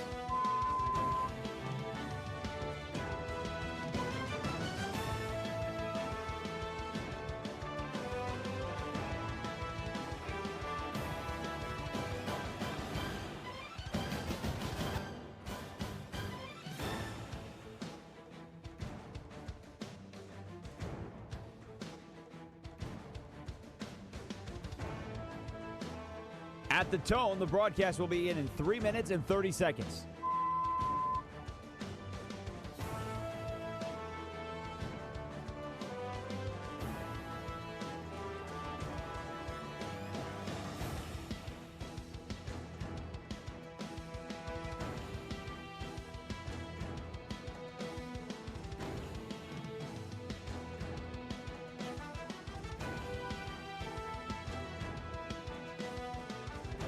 At the tone, the broadcast will begin in 3 minutes.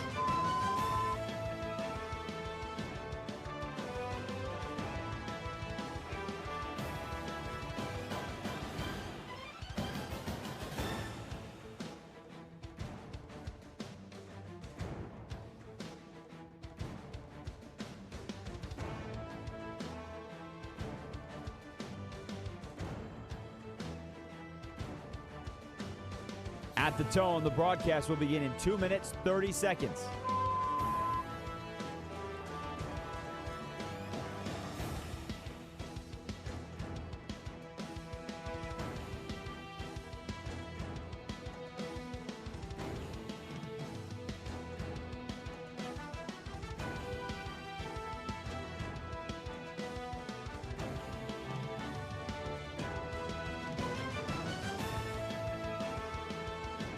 At the tone, the broadcast will begin in 2 minutes.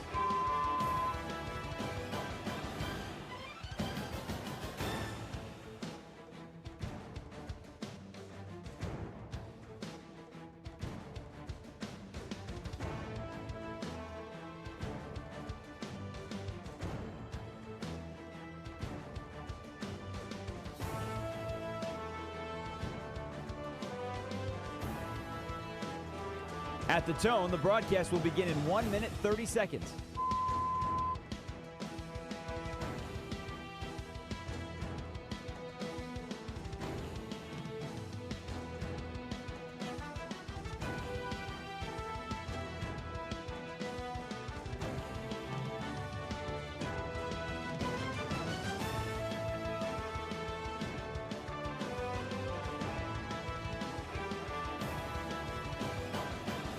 At the tone, the broadcast will begin in 1 minute.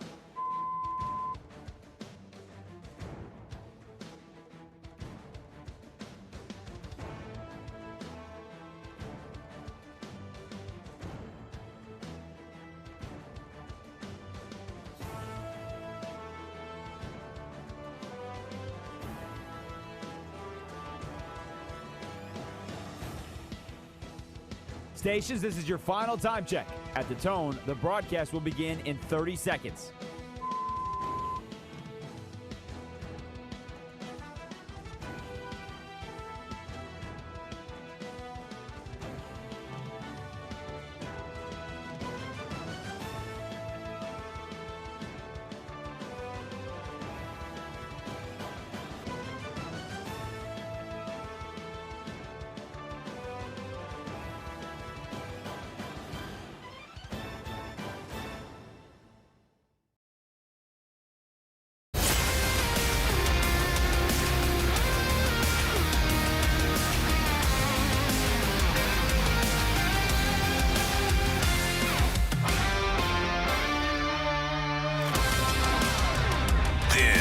is Bleck and Abdalla on Westwood One Sports.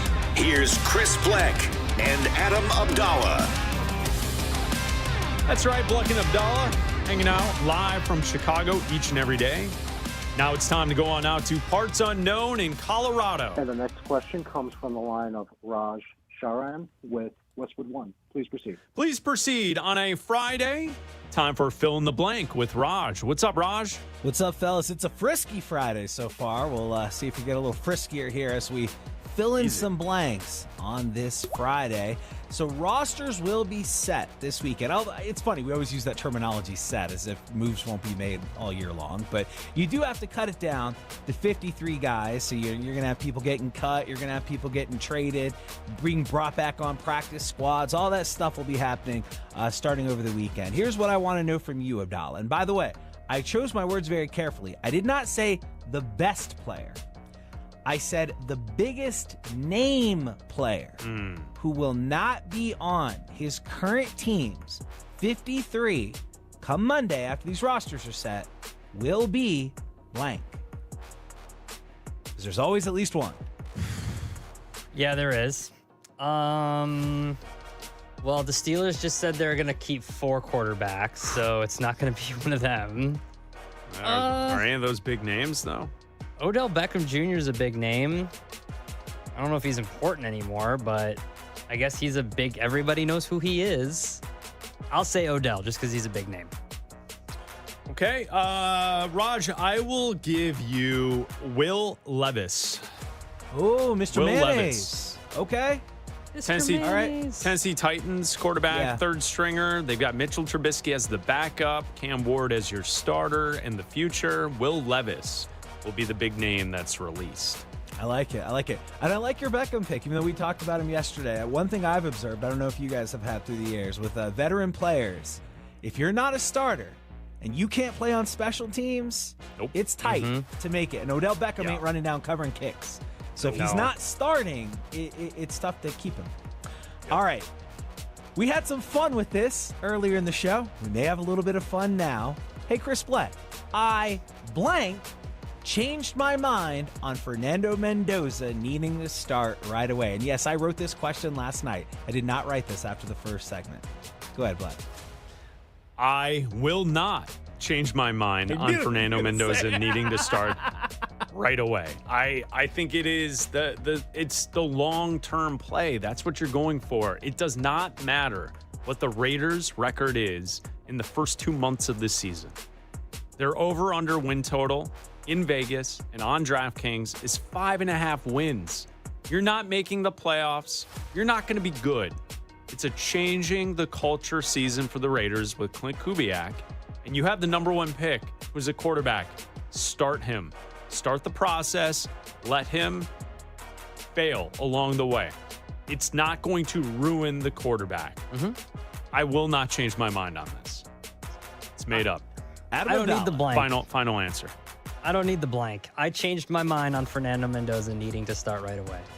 He can't start right away. He does not look ready. He looks scared back there. He has been hit on 50% of his dropbacks.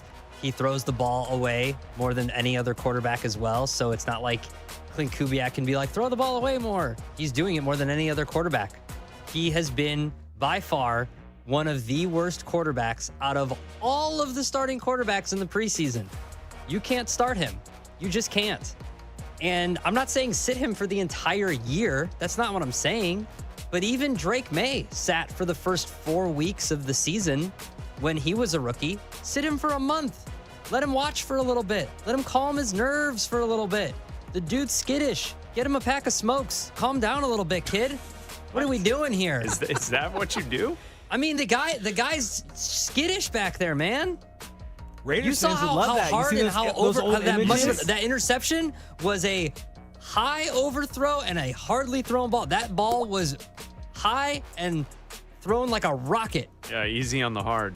Easy, buddy. Large male. Raiders fans love that. You guys seen those pictures of the snake stapler, like back in the 70s, smoking a heater on the sideline with his jacket on? Of course. Love that. Of course, Mendoza. Yeah, he should be the one to bring that back. Yes, because he's so cutting edge, too. So Could you imagine edge. Him learning how to smoke? Abdalla, you can teach him. Oh, man, that's great. That is good. All right, so last night I was not locked in on the Cleveland game. I was watching the Raiders and the Niners, and I get this text from Abdalla, Chris, you did as well, about how great Dillon Gabriel was looking for the Cleveland Browns, and that's when I came up with this double blank for you. The Browns should blank Shedeur Sanders. Easy. Because Easy. blank. Yeah, let's this is a family program here. The Browns should blank Shedeur Sanders because blank. What say you, Adam A. Abdalla? The Browns should start Shedeur Sanders. Oh, jeez, come on. So I was just trying to get a sweet haircut. Because they're going to have to go to him in week 3 anyway.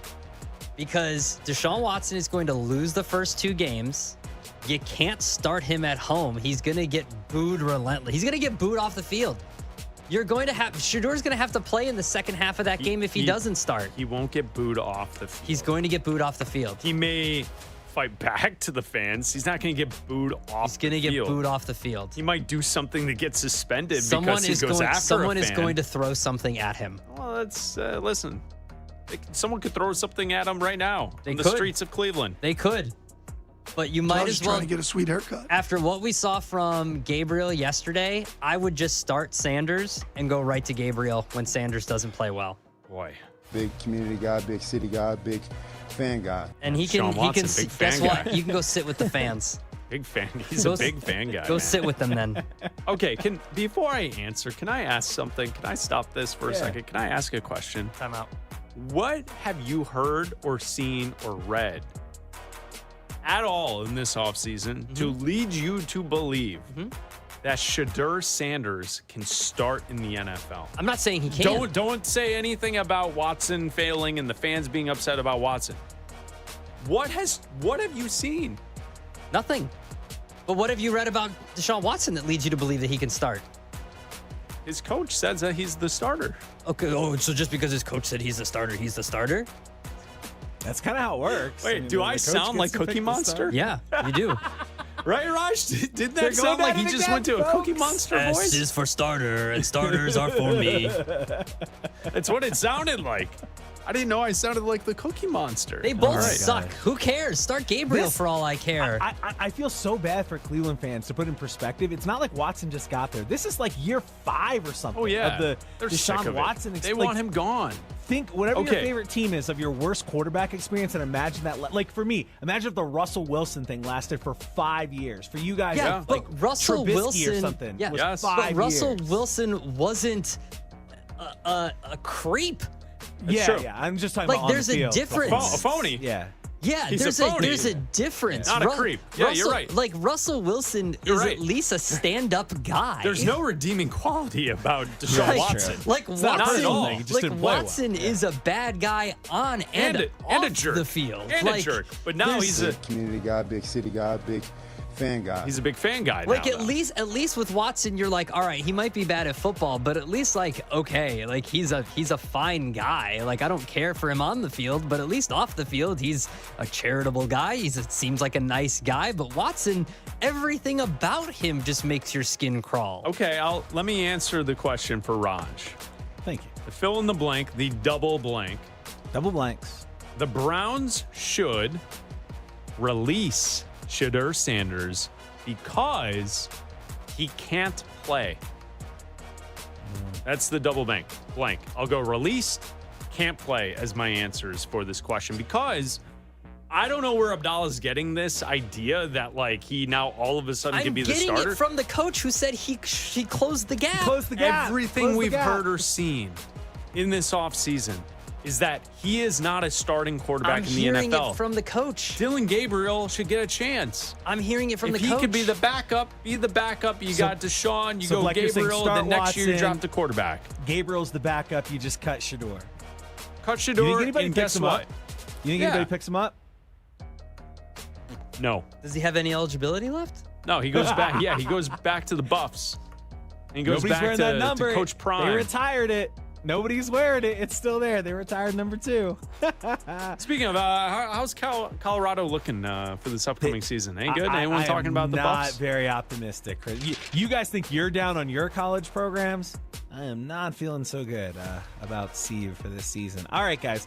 I didn't know if you were aware of this or not, but we are 53 days away from the NBA season tipping off as we matriculate our way through the summer/fall, and we head towards the NBA season. And it was just announced that Blake Griffin is going to be hosting his own late-night TV show. It's going to be on Amazon Prime and YouTube. The name of it, The Step Back with Blake Griffin. All right, here is your question. I give this a blank chance of succeeding. The Blake Griffin late-night TV show. What say you, Christopher Black? I will give this a 3% chance of succeeding. 3%. Okay. Kelsey's is already done, right? They tried this with Jason Kelsey. I think that one's already done, right? It failed. It was terrible. And that was that was actually on like a network. Yeah, that was awful. Yeah, I'm going to say 3%. Like, Blake can do TV. Although during March Madness, those commercials of the fake podcasts with the guy, those were infuriating. Yeah. Those commercials sucked. Yeah. But he's okay on the Prime broadcast. Blake, he's actually been funny in some like acting stuff too. He's all right. He was in Broad City on Comedy Central. Yeah, he was funny in that. He's all right. Yeah. So I'll give it a 3% chance of working. Because I'm also of the thought, Raj, that most everything they try now on TV in big settings, like nothing ever works anymore. So he's got that working against him to begin with. Nobody wants a full show. People just want like film this and then like put out like little like Instagram clips and stuff like that, right? If that's how this is going to work. Also, from what I understand, no one wants anything anymore. Time out from this as well. If we're going to say that we're matriculating through the summer/fall just until we get to the NBA season, can we just shorten it and say that we're matriculating through pumpkin spice season? That's what I'm going to call it from now on. It's fair. They are available now. They're available now through the start of the NBA season. It's something that encompasses the end of summer, the beginning of fall. I think that we just say we're matriculating our way through pumpkin spice season as we get to the NBA season. That's fair. So I give this a 0% chance of succeeding. Like, there's no way that this works. It's on Amazon Prime. Something that you have to like have an extra app to get to. Like, at least with the Kelsey thing, you just had to have ESPN, which is something that most people just have. So, and then you had to like get through it to get to it, you know? Like, I don't think people are going to stay on Amazon Prime and You'd YouTube. also have to have an attention span to like stay with it. Exactly. Which the moment it started, I was out the window. Yeah, I'm not going to stay and watch a Blake Griffin hosted late night show. So, Gosh, did you ever watch the Jason Kelsey show? I just saw. I remember the clips of it the first night, and it was pretty much what I expected. It was brutal, man. All right, guys, and finally, I gave you some homework. I made you guys watch some of the footage that came out from the big Netflix reveal of GTA 6, Grand Theft Auto 6, that comes out in November. I'm going to start with Abdalla. My reaction to watching this footage was blank. My reaction to this footage was, that looks like a video game. Okay, so you're going to steal my answer? Something I said earlier here at No. Before the show started? It looks like a video game I'm going to buy. I liked it. I thought it was good. I thought it looks, okay, so to me, with video game footage like this, it's never what the actual game ends up looking like. Like, it never actually looks like something that I end up playing. So I need to see what it looks like when I actually end up playing the game. Because you can make what this looks like look so much better than actual gameplay looks like. So I need to see what it looks like when actual people are playing it than the movie version of the game. Does that make sense, Raj? So I saw it and I was like, okay, I'm still waiting to see what. So to me, it was like, okay, this looks cool, but I still want to wait and see what the actual gameplay looks like. All right, Chris Black, he is an elder millennial in age. He is a boomer in heart. He watched GTA 6 footage. My reaction to watching it was blank. It looks like a video game. That's it. That was my reaction. I don't really have a reaction. It looks like a video game. Am I supposed to think something of it? Gentlemen? I mean, what am I supposed to take away from it? There's a guy walking around a city. You don't play video games, so. But, I mean, when I played Vice City back in the day, like, yeah, it looks like nicer graphics than that. It's better. It's been 20 It's been years. 13 Raj, years. I guess my question to you, Raj, is what am I supposed to? Is it supposed to be like? Am I supposed to think to myself, "Ooh, I need to go get a system now"? I don't know. It just looks like a video game. Isn't that what video games look like today? Gotta buy a system today. I've seen one of two reactions. One of two. I've either seen. Wow, Black like let's just share on. Gotta buy a system today. Man, that GTA looks pretty good. Okay. No. So good. No. So good. I've seen one of two reactions. I've either seen reaction one, kind of along those lines of, wow, this looks amazing. Maybe I'll get back into playing games. Or two, we waited 13 years for that. Yeah. Like that, I've seen. Like they are on opposite ends of either like, holy smokes, this is crazy, I want to get back in, or I don't get what all the hype is. It looks like a game with a little bit better graphics. It's like the biggest map like ever. Like, okay, so did you just take 20 years to make a gigantic map that no one's ever going to be able to complete? Allegedly, you can go into anywhere. It's like everything you see, you can go in. Every door you see, you can go in, and you can interact with stuff. Cool. Okay, so it's a full city. So you can go on your own rogue adventures, right? I think. I guess. So is there a game? Can you? Is there like trailer park options? Jed York, can you go on one of those situations? Dude, don't tempt them. They'll put that in. They'll patch that now. In this generation, they could patch that in. I don't know. When I watched it because you asked, Raj, I looked at Abdalla this morning. I go, it looks like a video game. I don't know. What do you want from me? I will not be playing it. I have nothing against those who will enjoy. I just I don't have a system. It should come out after football season. That doesn't fill in the blank there. Gonna buy a system today. Gonna play me some GTA today. I just rhymed today with today like I'm Eminem. All right, thank you, Raj. Wordsmith. Let's all pitch in. Let's get Chris Bleck an Xbox so he can join in with everybody else because he doesn't have a video game. Please system. buy this elder millennial. Yes. You for just For $1 a day. just $1 today. For $1 today. You can buy this elder millennial. I mean, I can buy one. An Xbox. I don't need someone to buy it for me. I can buy it. I will never. We could play send it. Abdalla over to your house to help you hook it up. Be great. I just know myself. I will buy it, play it once, and never go back and to never it. touch it again. Yeah. I will be too busy watching football in the fall, and then once the NBA season starts, I'm watching basketball every night. Come on, and in our way.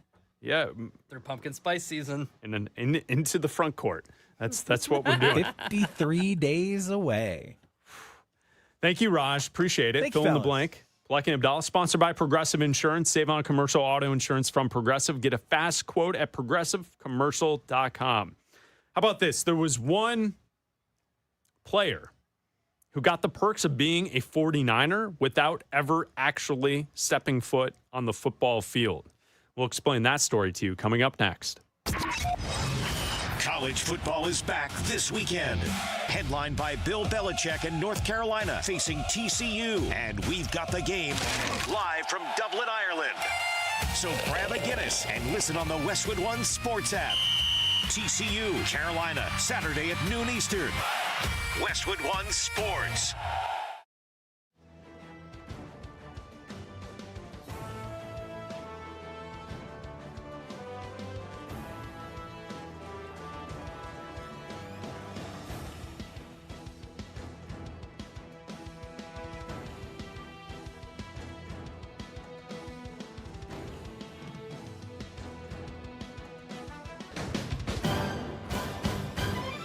At the tone, the broadcast will begin in 4 minutes, 30 seconds.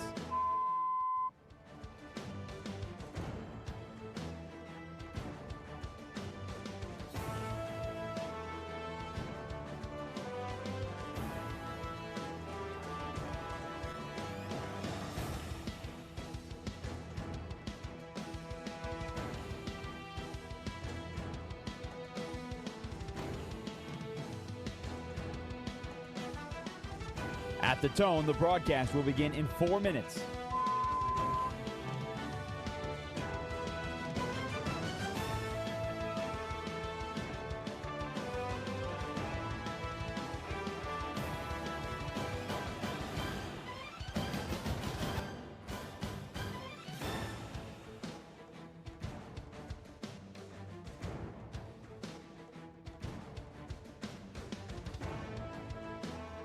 At the tone, the broadcast will begin in 3 minutes and 30 seconds.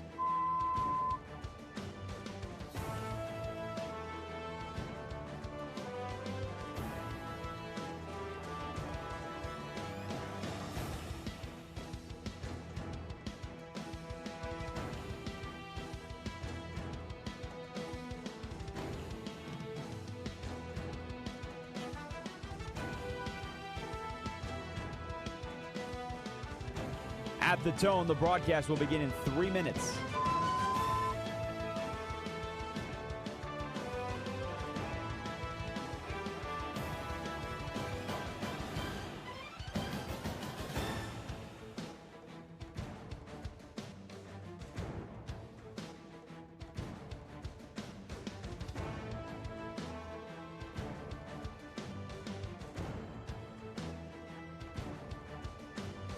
At the tone, the broadcast will begin in 2 minutes, 30 seconds.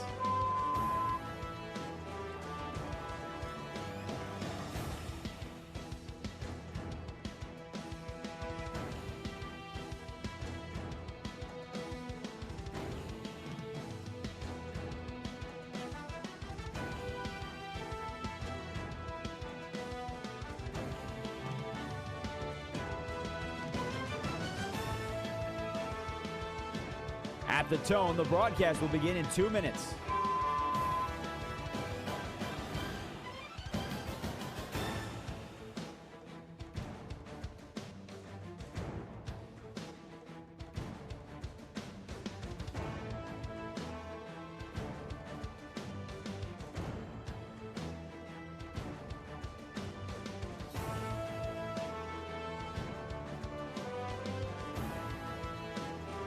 At the tone, the broadcast will begin in 1 minute, 30 seconds.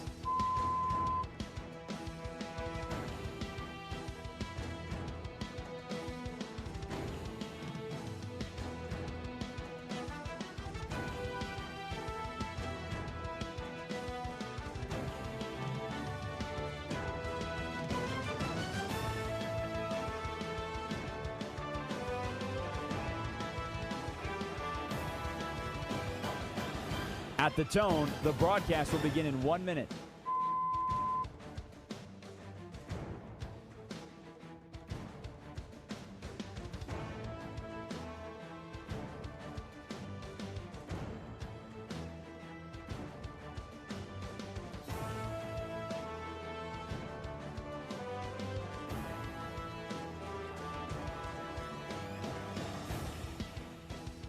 Stations, this is your final time check. At the tone, the broadcast will begin in 30 seconds.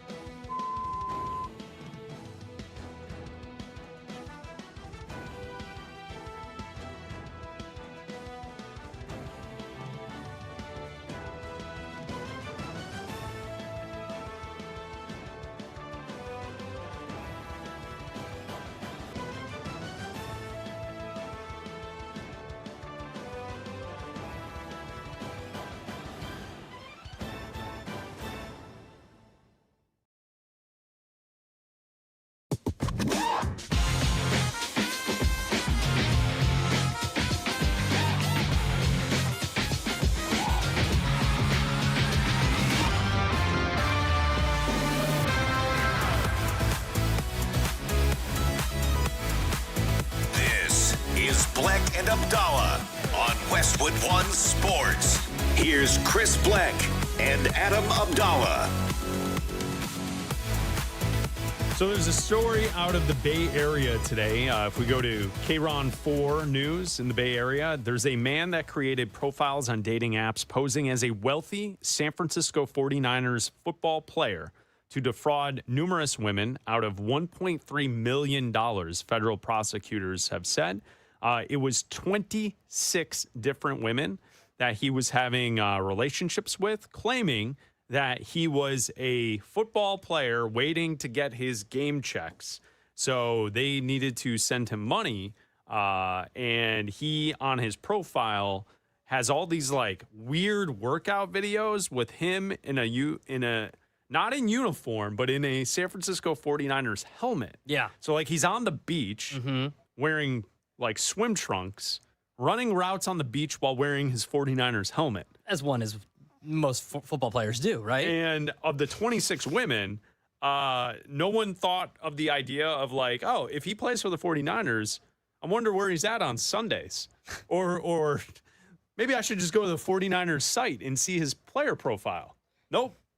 So he completely fabricated this that he's a football player to defraud 26 women out of $1.3 million. So this started back in February of 2022. He created fake investments to steal money from women in Oregon, Washington, Idaho, and California. He passed himself off as a wealthy investor and NFL player. And he's got pictures of himself running routes on the beach in a helmet.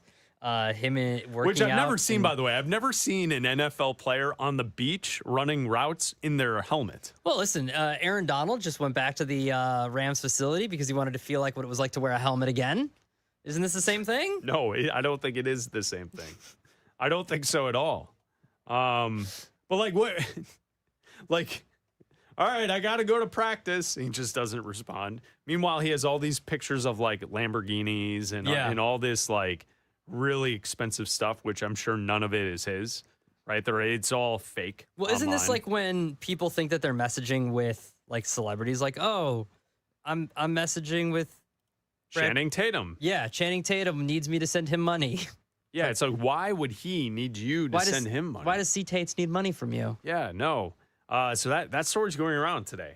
Fake 49ers player scamming all the women.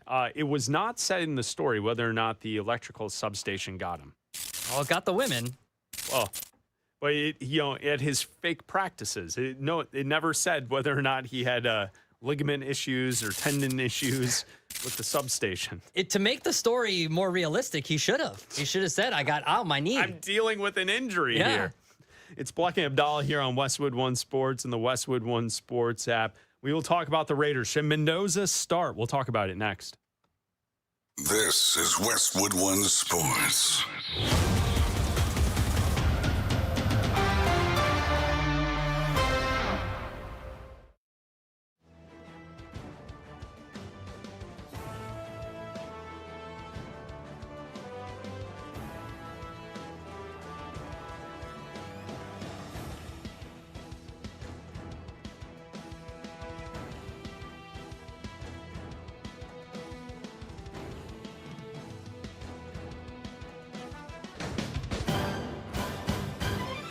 At the tone, the broadcast will begin in 4 minutes, 30 seconds.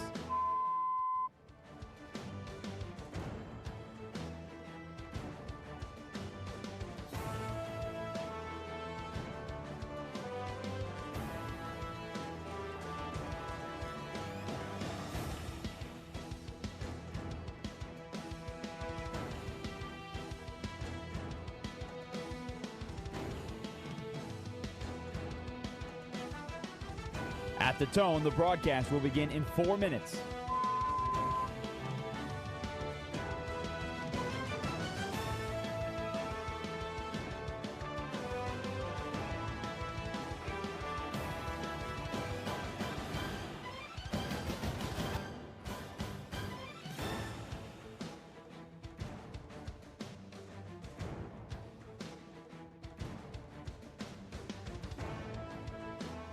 At the tone, the broadcast will begin in 3 minutes and 30 seconds.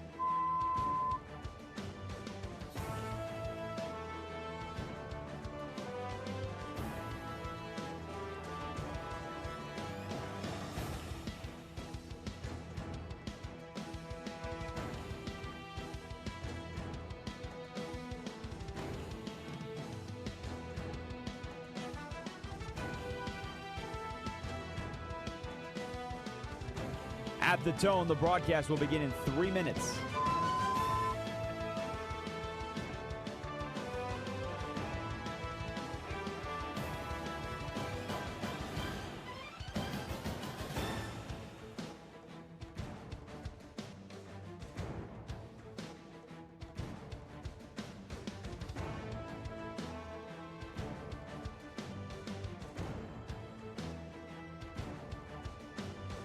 At the tone, the broadcast will begin in 2 minutes, 30 seconds.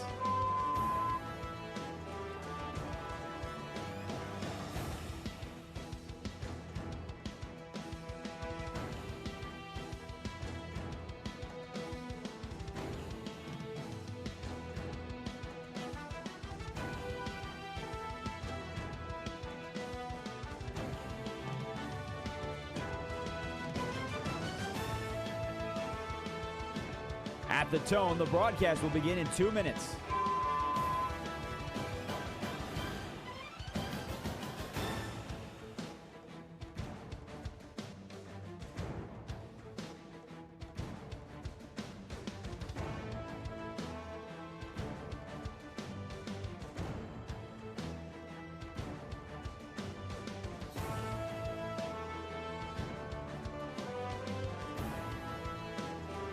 At the tone, the broadcast will begin in 1 minute, 30 seconds.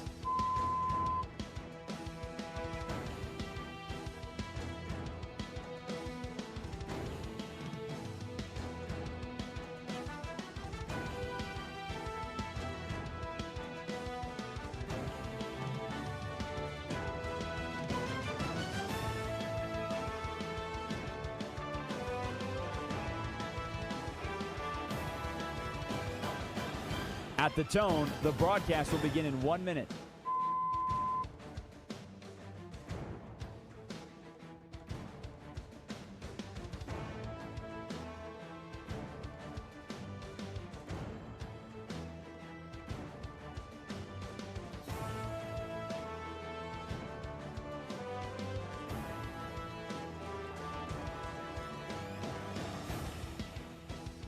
Stations, this is your final time check. At the tone, the broadcast will begin in 30 seconds.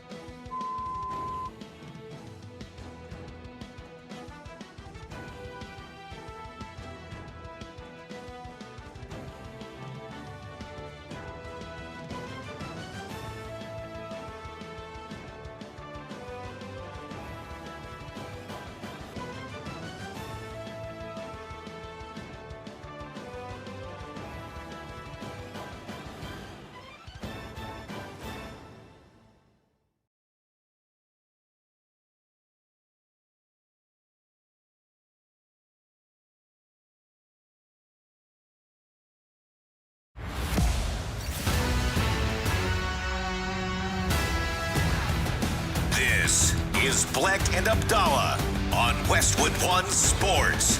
Here's Chris Bleck and Adam Abdalla.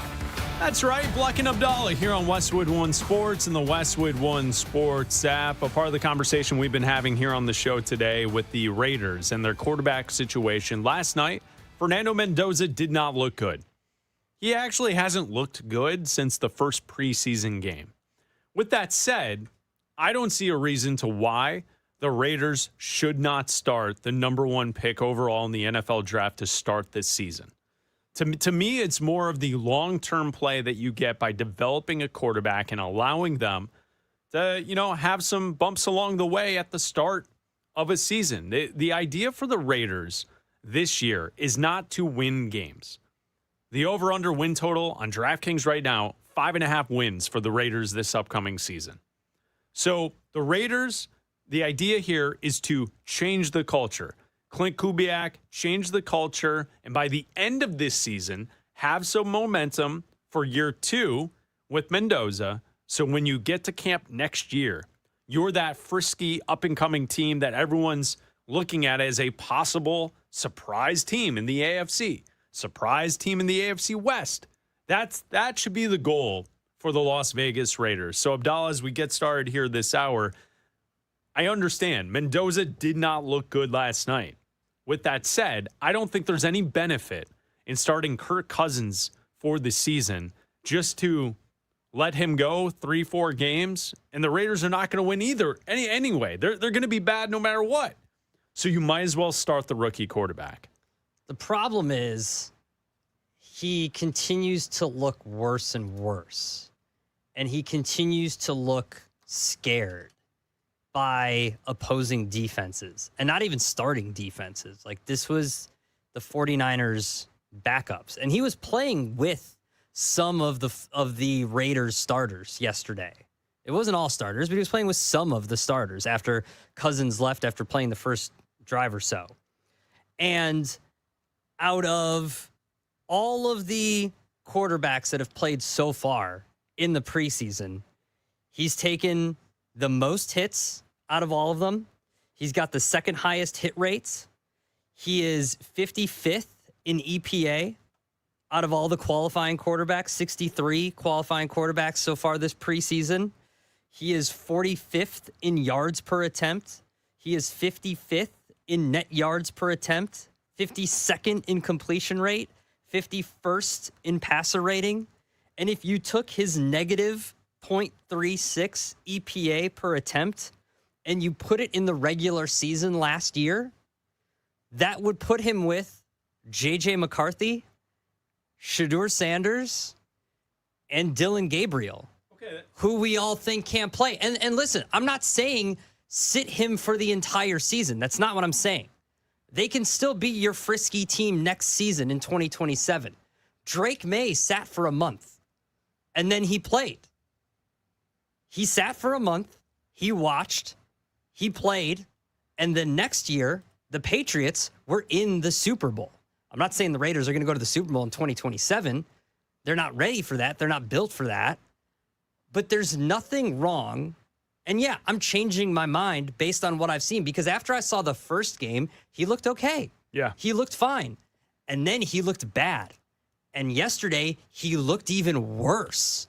Like, he's continuing to get worse and worse. And that's the problem that I'm seeing, is that he looks skittish. He looks afraid. He's making worse and worse throws. He's making bad decisions. He's taking bad hits. He's taking bad sacks. And the problem is, if he continues to get worse and worse and revert bad and making bad and worse decisions, you're going to break him. Okay, fine, fair. I will respond. While I respond, there's a text that came into the show at 310-840-4910 from the 806. I'll let you find it here. You can read it in a moment when you find the text. I would say this. I don't think you're going to break him. I also, yes, some starters were out there. The full starters group was not out there with Mendoza. Second of all, they were not. The preseason games aren't game planned up. So, like, here's where I think you're missing the idea. You're making it sound as if they prepared him fully for the experience, and because he's the weak link, he looks like he can't do it, therefore he can't. That's not the case. Not all of the starters were out there. There's no game plan. They didn't prep for the season. Now they start to put that into place. Now they're working towards Miami in the opener. I don't think that from what we've seen, you list off a couple of quarterbacks, Dylan Gabriel, Shedeur Sanders, J.J. McCarthy. Mm-hmm. Dude, use your eyes. That's all I'm going to say to you. Yeah. Use your eyes. I have been. No, use your eyes. He looks worse and worse every single game. Go. Forget the preseason looking worse thing that you're really latching onto. Go back to college. You tell me, in college football, did you think Mendoza was on the same level as Shedeur Sanders? No. Do you think Mendoza was on the same level of J.J. McCarthy? No, but he's not playing college football anymore. He's playing in the NFL now. But I'm not talking about college. Look at the player. Okay. He can handle it. He will be fine. I'm not saying you're acting like I'm saying to sit him for the entire year. Sit him for a month. I just don't think there's no benefit for sitting him for a month. I don't see it. I don't understand. For Raiders fans, what's the point? Drake May benefited. He was in the Super Bowl. He was an MVP last year. Yeah, one guy. I can give Peyton Manning benefited from starting from day one. Okay, yeah, he did. That's fine. What about your favorite quarterback?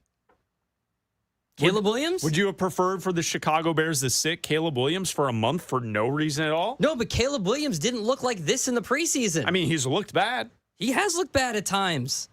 I'm talking about a guy the that net looks... benefit in the long run was starting him and playing him as soon as possible. And I'm looking at it from a different approach. I'm looking at what the Patriots did. I'm telling you right now that because the Raiders have already said that Kirk Cousins is the starter. They haven't. He said it from the beginning of camp that Kirk Cousins is the starter. Clint Kubiak hasn't named a starter for week 1 yet. He said in the beginning of camp. He said it before when they signed Kirk Cousins that they wanted a veteran to start the season. I don't know when he changed his mind, but before camp, he said Kirk Cousins is the starter.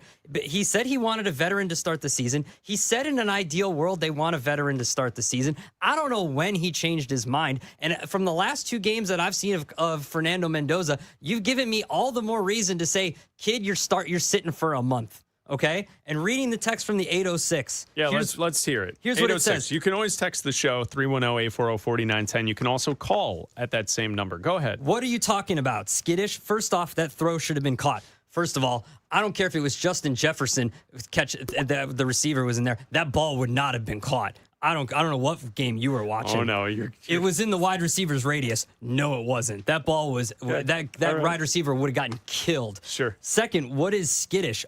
When he's throwing the ball away more than anybody else, and he's getting hit on 50% Wait, is of this his all the dropbacks. text message, or are no, you this just is me responding? I'm responding Can you to clean the this up questions. for us? Read the text message and then go after our great listener. Is that when your line can't block and you try to avoid getting sacked, especially when your wide receivers are hands down the worst group in the league? Wide receivers don't get open. It's a glaring hole in the offense. Fernando is fine. He played like a rookie with promise, unless you're just reading a stat line. Y-O-U-R, by the way.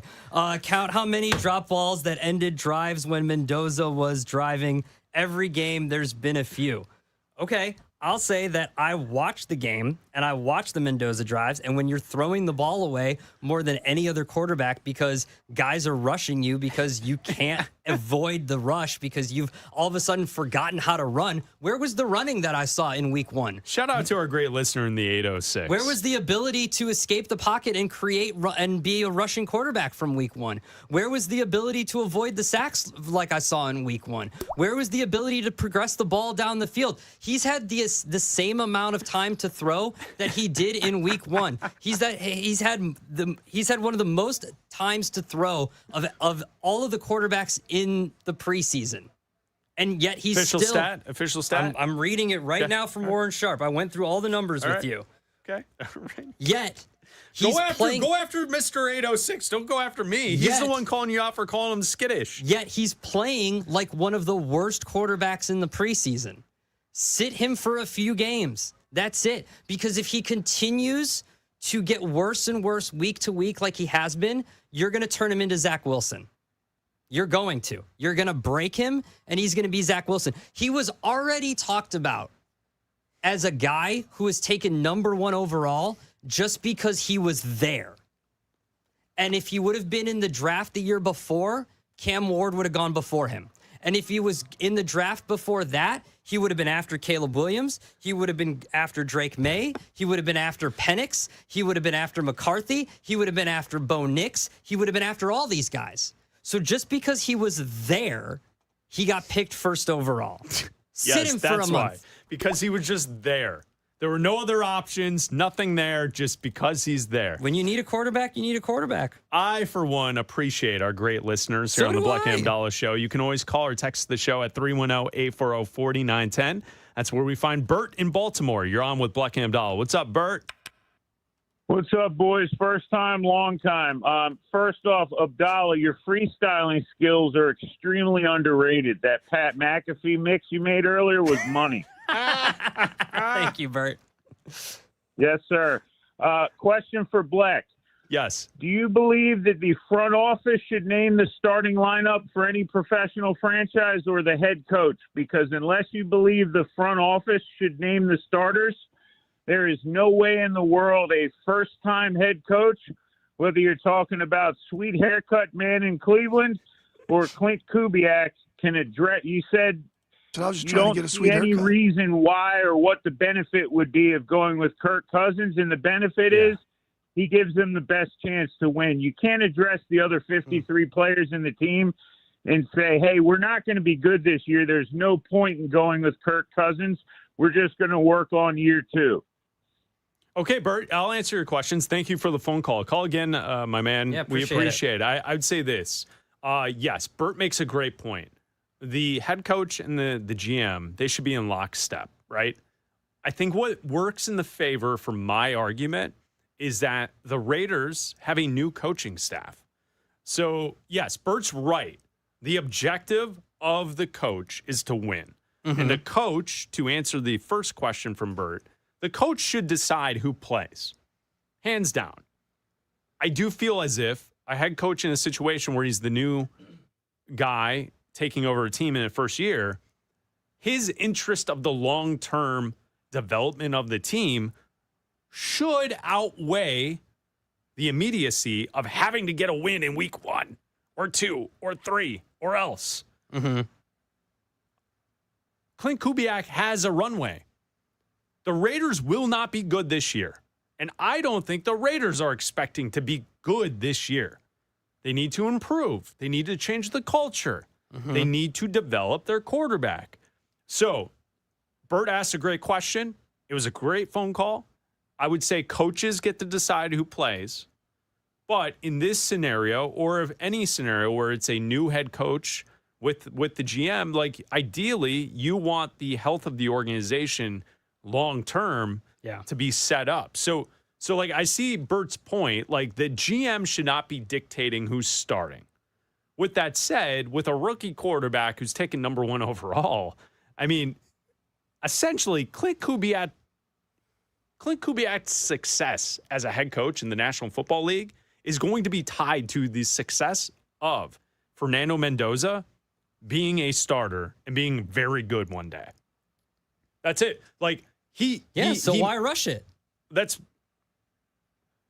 Why rush, which I would interpret as you don't need to win right away, so play the kid. Well, why? If you see him getting progressively worse, to me, rushing week to it means we got to play the best player right now because we have to win games right this second. No, I see it as if you see him getting progressively worse week to week, why rush him out there week 1?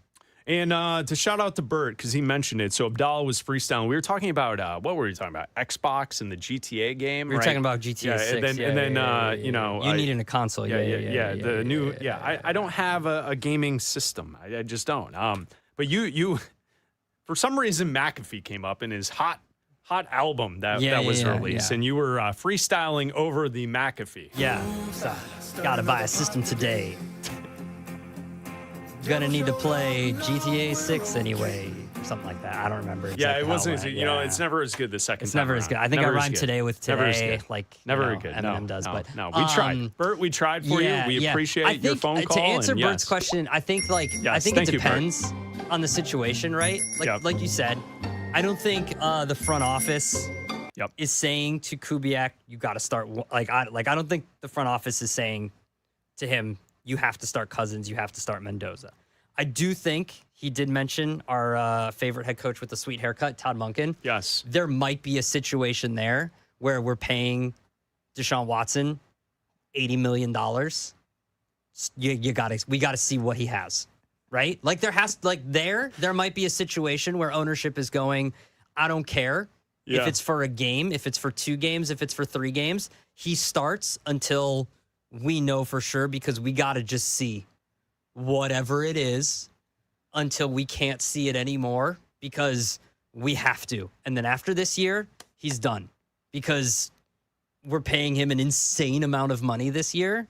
And after that, we're done, right? Because that's the only way I could see it, because there's no way Todd Monken can be like, I got to go with this guy, because he hasn't looked good. None of these guys have looked good except for Dillon Gabriel. Text from the 209, Chad in California, always chiming in. We appreciate Chad. Chad is a diehard listener of the Bleck Abdalla show, and we love Chad texting the show. This is what Chad wrote.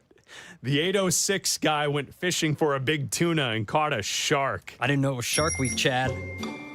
How great is that? 806 didn't know it was Shark. It was still Shark Week. He didn't know what he was getting with Abdalla. With a feisty Abdalla, so dumb. As Raj said earlier today, that we're feisty. So dumb. We're too busy. We've spent too much time in camp. So dumb. Hitting each other. Oh, so dumb. Teammates on teammates. I love it. From the 630, the guy in the 806 might be dumber than the Mr. 401 regarding JJ McCarthy. No one's dumb. Everybody's got their own opinion. Everyone's entitled to their. Look at you walking it back. Everybody's entitled to. I'm not walking anything back. Everybody's entitled to their own opinion. You cut a promo on the poor Mr. 806. I just think that what I saw is a guy who's progressively looking more and more skittish and looking more and more afraid of NFL. Well, how else would you describe it? I'm not saying he's scared of NFL defenses. He just looks timid. He looks skittish. He looks afraid. He looks hesitant. And he looks like when he's throwing, it looks like he's he looks like he's putting everything he has on every single throw. Well, I appreciate all of our great listeners. We go to Rob in Arizona. You're on with Bleck and Abdalla. What's up, Rob? Hey, I don't know if this is an act, but your guys' to and fro is amazing. Fantastic. Thank you, man. They should do it more. Hey, but I just don't understand why we evaluate quarterbacks in the preseason. Like, you're saying he's timid and whatnot. Like, let's wait till regular season before we evaluate. I mean, look at Mark Sanchez and Tony Romo. They were great in preseason, and then look what happened in regular season. So why even bother? Yeah, that's a fair point. Thanks for the phone call, Rob. Call again. I mean, yeah, a couple of names that Rob just mentioned, though, turned into pretty good starting quarterbacks and great quarterbacks. I mean, Tony Romo became a great quarterback. Mark Sanchez was a good quarterback for a long time. People just look at the butt fumble and they look at one play. Those Jets teams were decent. Were very good. Yeah. Let's go to Derek in Baltimore. What's up, Derek? Man, what's up, fellas? What's up, Derek?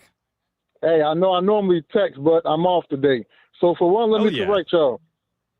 Real quick, the Jets only had 2 winning seasons under Mark Sanchez. Okay? He wasn't that good of a quarterback. He sucked. Well, but they got to an AFC Championship game, right? You know what? I was just about to say, I'll give him credit though.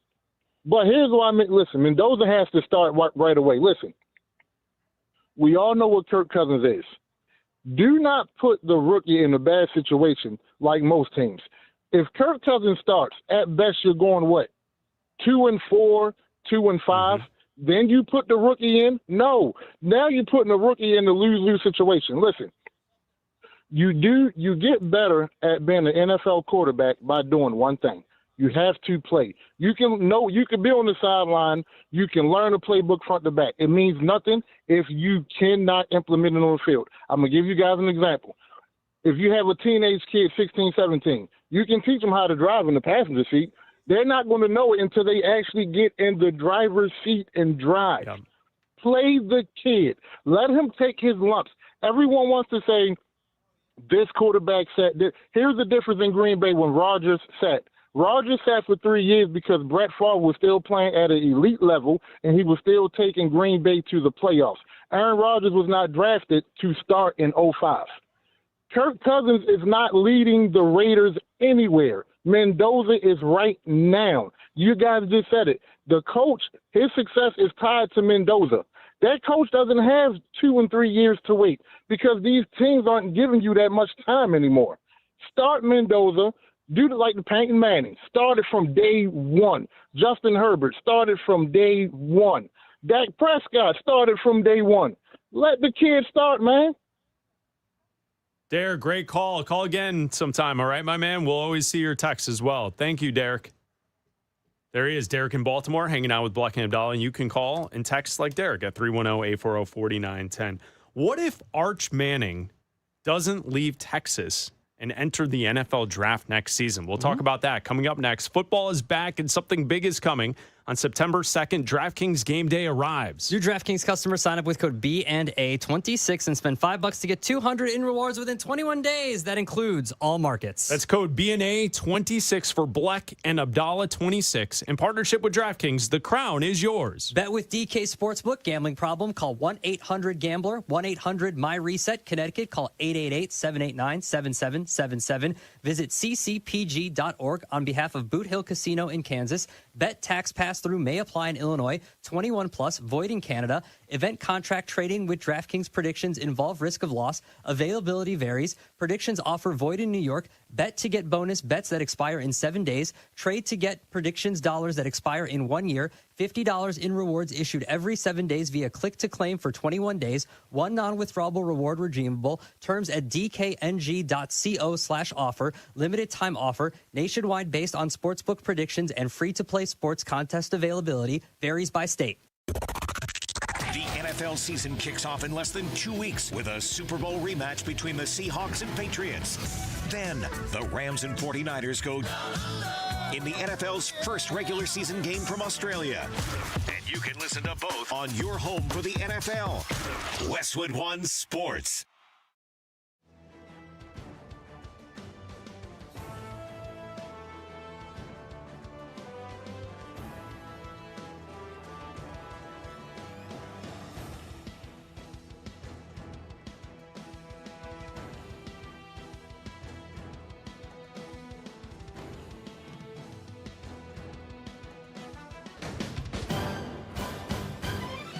At the tone, the broadcast will begin in 4 minutes, 30 seconds.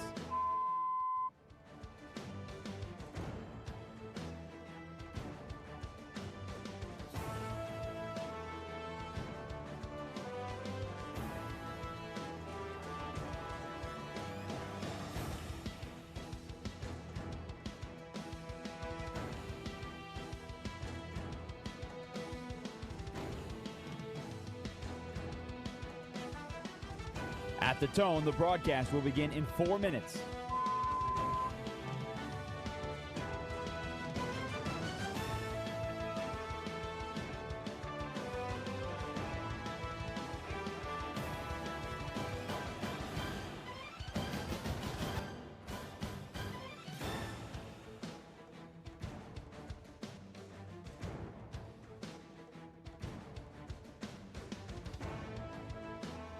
At the tone, the broadcast will begin in 3 minutes and 30 seconds.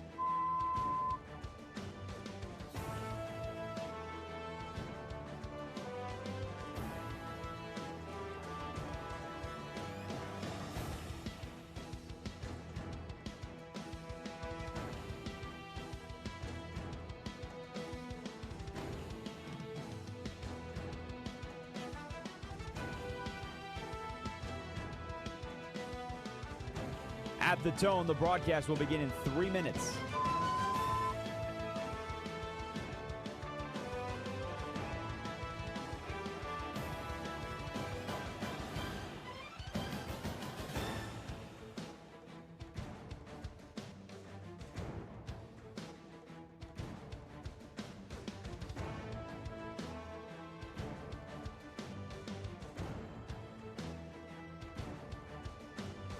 At the tone, the broadcast will begin in 2 minutes, 30 seconds.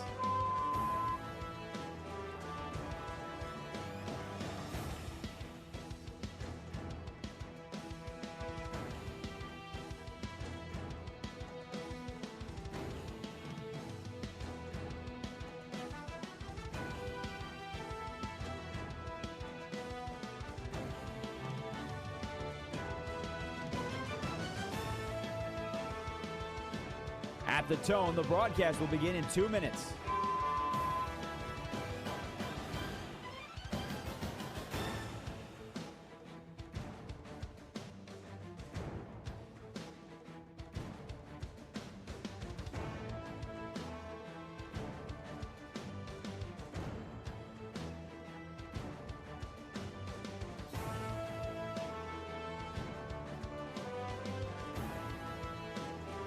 At the tone, the broadcast will begin in 1 minute, 30 seconds.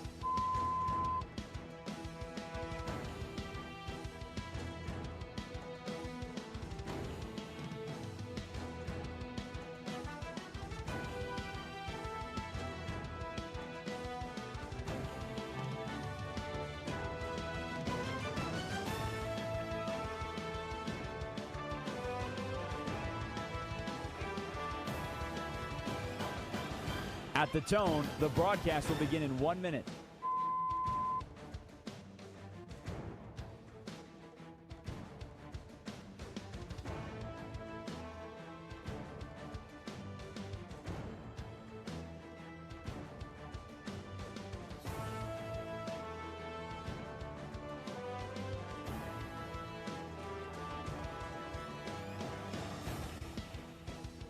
Stations, this is your final time check. At the tone, the broadcast will begin in 30 seconds.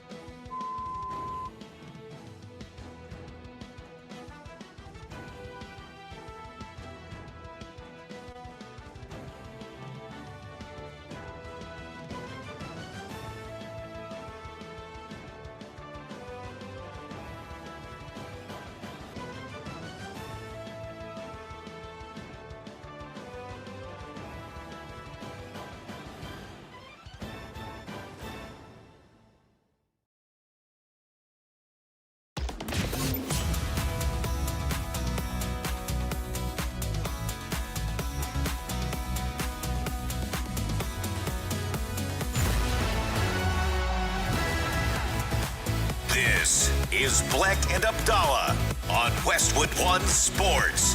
Here's Chris Bleck and Adam Abdalla. Throughout the summer, we have talked football each and every day. It's what we do here on the Bleck Abdalla Show. Weekdays until 3 Eastern right here on Westwood One Sports. And as we continue to count down the days to the start of the NFL season, it's our favorite segment of the day. It's called the Summer of Football. I proclaim this the Summer of Football! What the hell's going on out here? We're going to be here all day, baby! I like this kind of party. Only Brett Favre could do that. I don't care what you say. I'm just here so I won't get fined. Just keep matriculating the ball down the field, boys. We need a National Guard. We need as many men as you can spare because we are killing the Patriots. The Summer of Football with Bleck and Abdalla. I throw, you catch. It's not that hard, okay? Westwood One Sports, your home for Super Bowl 61. And every big game throughout the NFL season, you can catch it right here on Westwood One Sports, including the opener between Seattle and New England. 12 days away. Oh, we are 12 days away from the start of the NFL season. That's 12. So 12. 12 when days. we come in on Monday. Yep, we will be... single digits. Yep, single digit. Yep, oh, God. That's crazy. 12. Yeah, 12 days away as we are counting down the days to the start of the season. And today, the feature that we're talking about here for the Summer of Football on Bleck and Abdalla is, looking ahead. Obviously, we've spent a lot of today's show talking about bad quarterback play. Right? We've spent time today talking about the Raiders. Mm-hmm. We spent time today talking about the Browns quarterback situation. We were talking about a backup or a player that was drafted in Ty Simpson last year in the draft. And a part of the conversation with Ty Simpson wasn't that he was bad. He's played great in the preseason. But there's not a lot of quarterback options for teams that were in the draft last year looking for a quarterback. Okay, so that's kind of the conversation we've been having. What if Arch Manning doesn't leave school next year? What if he plays this college football season?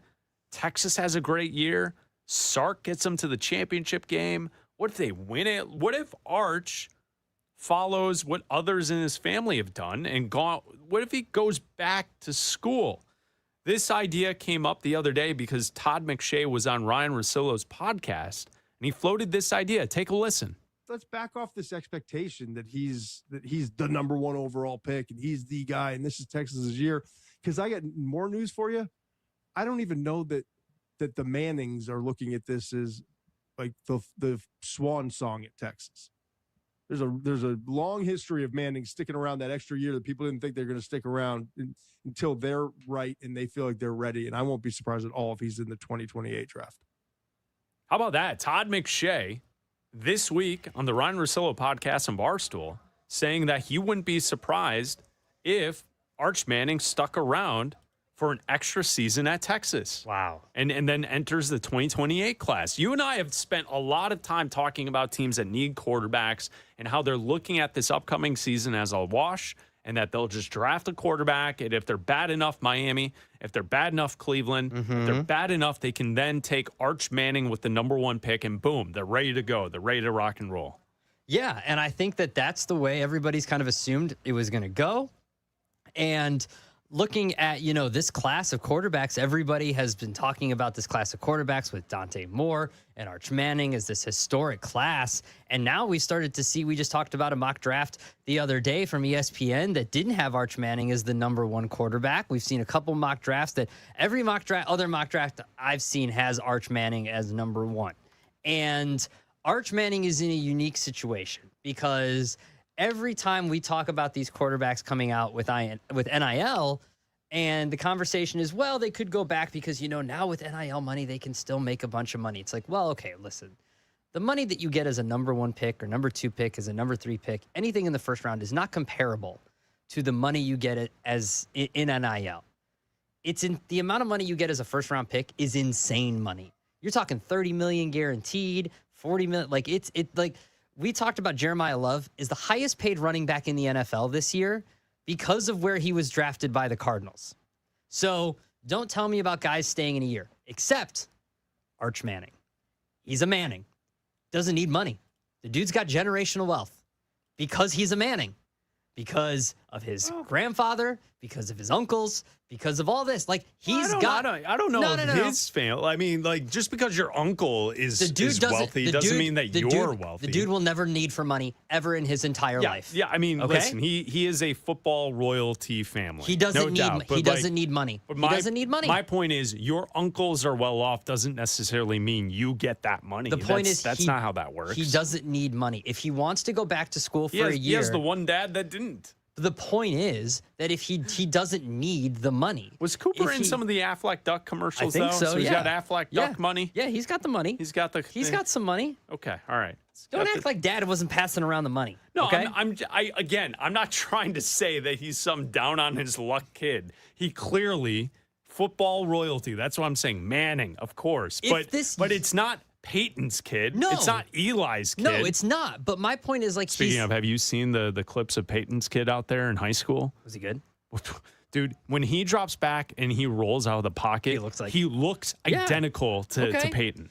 The way he runs, the way his body is like structured, it looks identical to Peyton. If he isn't the consensus guaranteed number one pick, I could definitely see a world where it's a consideration that he stays another year and waits and is the number one pick along with Keelan Russell out of Alabama, Bryce Underwood out of Michigan. Like, there's a world where he stays. I don't think that it's a foregone conclusion that Arch Manning comes out this year. If we rolled back the conversation to January of last year, we all thought that Dante Moore was going to be in this year's class. Mm-hmm. He went back to Oregon. Yep. We talked about it at the start of this show. When we started this show in January, we talked about that. That's the wrong decision. You should go to the NFL. Mm-hmm. That check is bigger than any check you're getting in NIL at Oregon.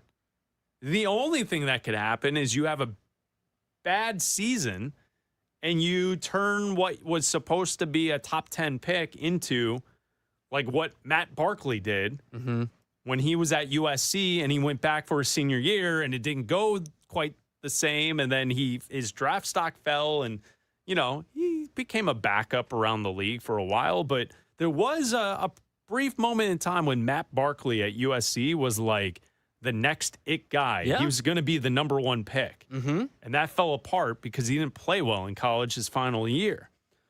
Dante Moore should have come out. So if Dante Moore went back, I don't disagree with Todd McShay. It is certainly possible that Arch Manning goes back for another season at Texas. I could certainly see that. I don't think it would be shocking at all unless he has a phenomenal year. Texas wins it all. He wins the Heisman, and he is the absolute consensus number one pick. But if there is any shadow of a doubt, it's going to be in the back of his mind because, again, the Mannings are a football quarterback family that are going to say, hey, you're not ready yet. Take another year, learn in college, take it as a preseason year. Like, take the year as a preseason in college, go try to win again, and then go to the NFL when you're ready. So there's not this conversation like we're having about Fernando Mendoza sitting for a little bit and waiting to start. And go to the NFL to a team that you're ready to start for. I also wonder if there's a conversation about which team is going to be picking number one. Oh, no doubt. With the Mannings, of course there is. Because it's happened before with the Mannings, with Eli. Yeah. So there's no doubt. If the Browns are picking number one, if the Dolphins are picking number one, I wonder if there's a conversation about, hey, maybe we don't want you going to Cleveland. Maybe we don't want you going to Miami. We'll see. I could also see the conversation being about how essentially because of his uncles and the way that their college careers finished, I could see a world because he has a level of privilege and he doesn't have to worry about money, right? Like he's already been making lots of money in NIL. I could see the influence of his uncles and his grandfather suggesting to him to live out your college experience. Yeah. Right? Like you only get to do this once unless you're a guy that wants to go back to LSU. But you only get to do this once. And, take advantage of the 4 years and be in college. And, that's where you could look to Peyton and Eli. And, I always remember Peyton at the end at Tennessee, leading the band, right? On his way to competing for a Heisman Trophy and a national title, 1997. And he's leading the band when they beat Florida or whatever. And those are moments that you don't get that in the NFL. You get all the cash in the NFL, but there's very few NFL franchises that follow and treat you the way you will on a college campus. Yeah. And Texas is one of the biggest schools in the country. Look, so I could see a world like McShay's saying, what if they have a great season and maybe they just fall a little short, or maybe they have a great season and he wants to repeat or something and run it back. He wants to get that full college experience. I could certainly see that. We are in a rare college time now where it's not rare anymore, actually. This is the new world of college football where run it back is a thing now. Yeah. Run it back, and because now you can make a bunch of money, that all these guys are saying, hey, run it back. Let's try to win again. Because now college teams can make a bunch of money. And guys that would have gone in the 3rd round or 4th round are saying, I'll stick around for another year and try to win another national championship. Why not? So the other names to watch as we head towards week 0 and the start of the college football season, Arch Manning from Texas, obviously, big name. Dante Moore at Oregon, we were talking about him. Julian Sand at Ohio State is definitely going to be in the conversation as far as best quarterbacks of this class. CJ Carr at Notre Dame will be in the combo. Darian Mensah at Miami transferring in. We'll see what Mensah can do with the Hurricanes. Drew Mestemaker at Oklahoma State.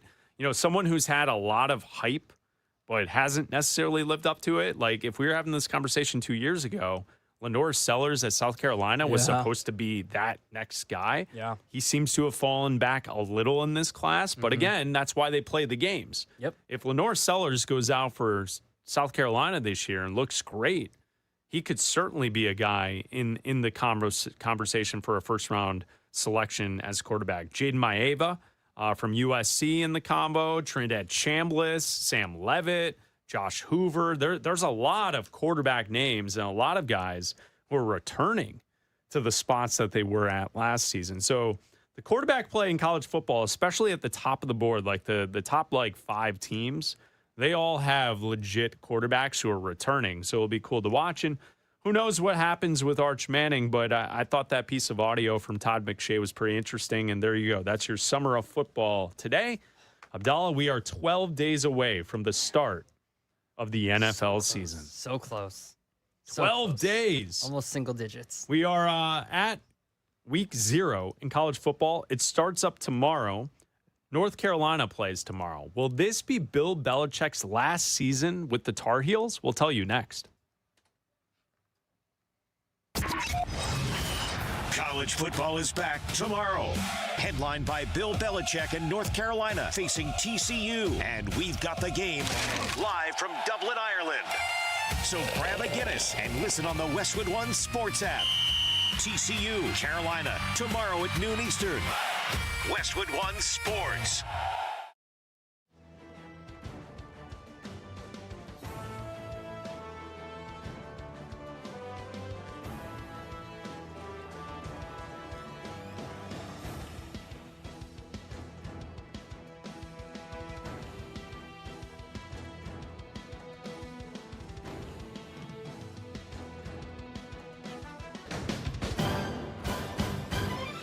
At the tone, the broadcast will begin in 4 minutes, 30 seconds.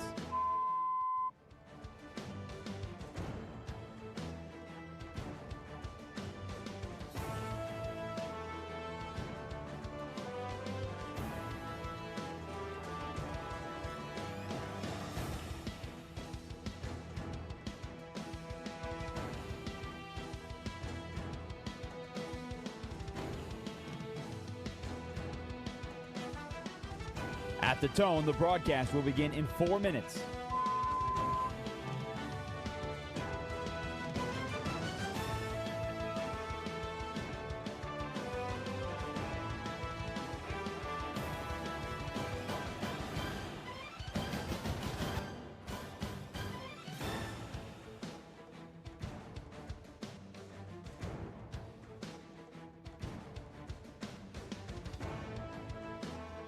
At the tone, the broadcast will begin in 3 minutes and 30 seconds.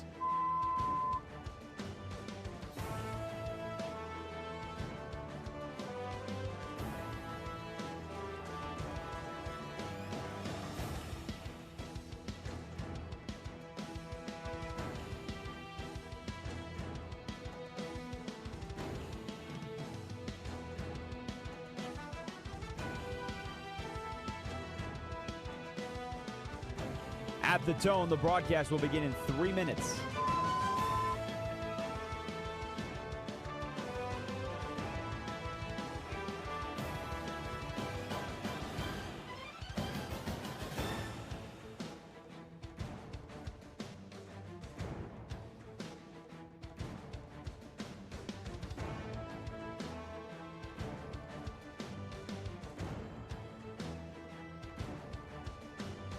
At the tone, the broadcast will begin in 2 minutes, 30 seconds.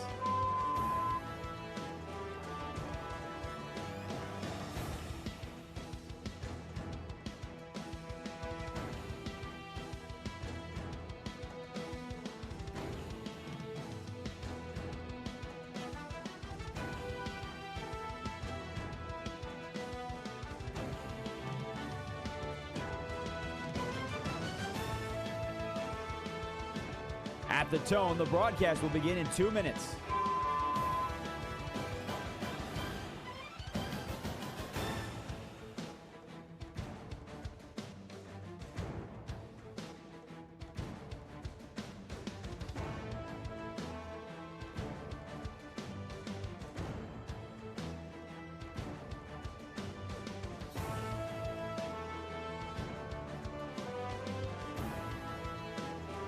At the tone, the broadcast will begin in 1 minute, 30 seconds.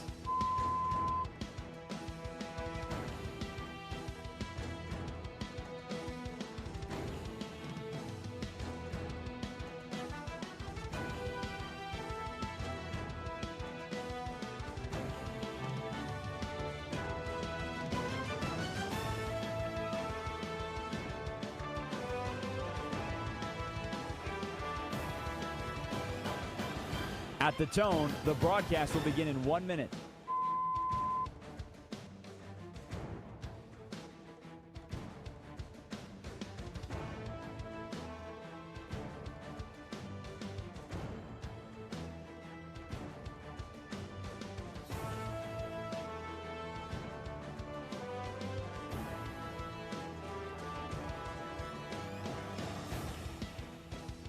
Stations, this is your final time check. At the tone, the broadcast will begin in 30 seconds.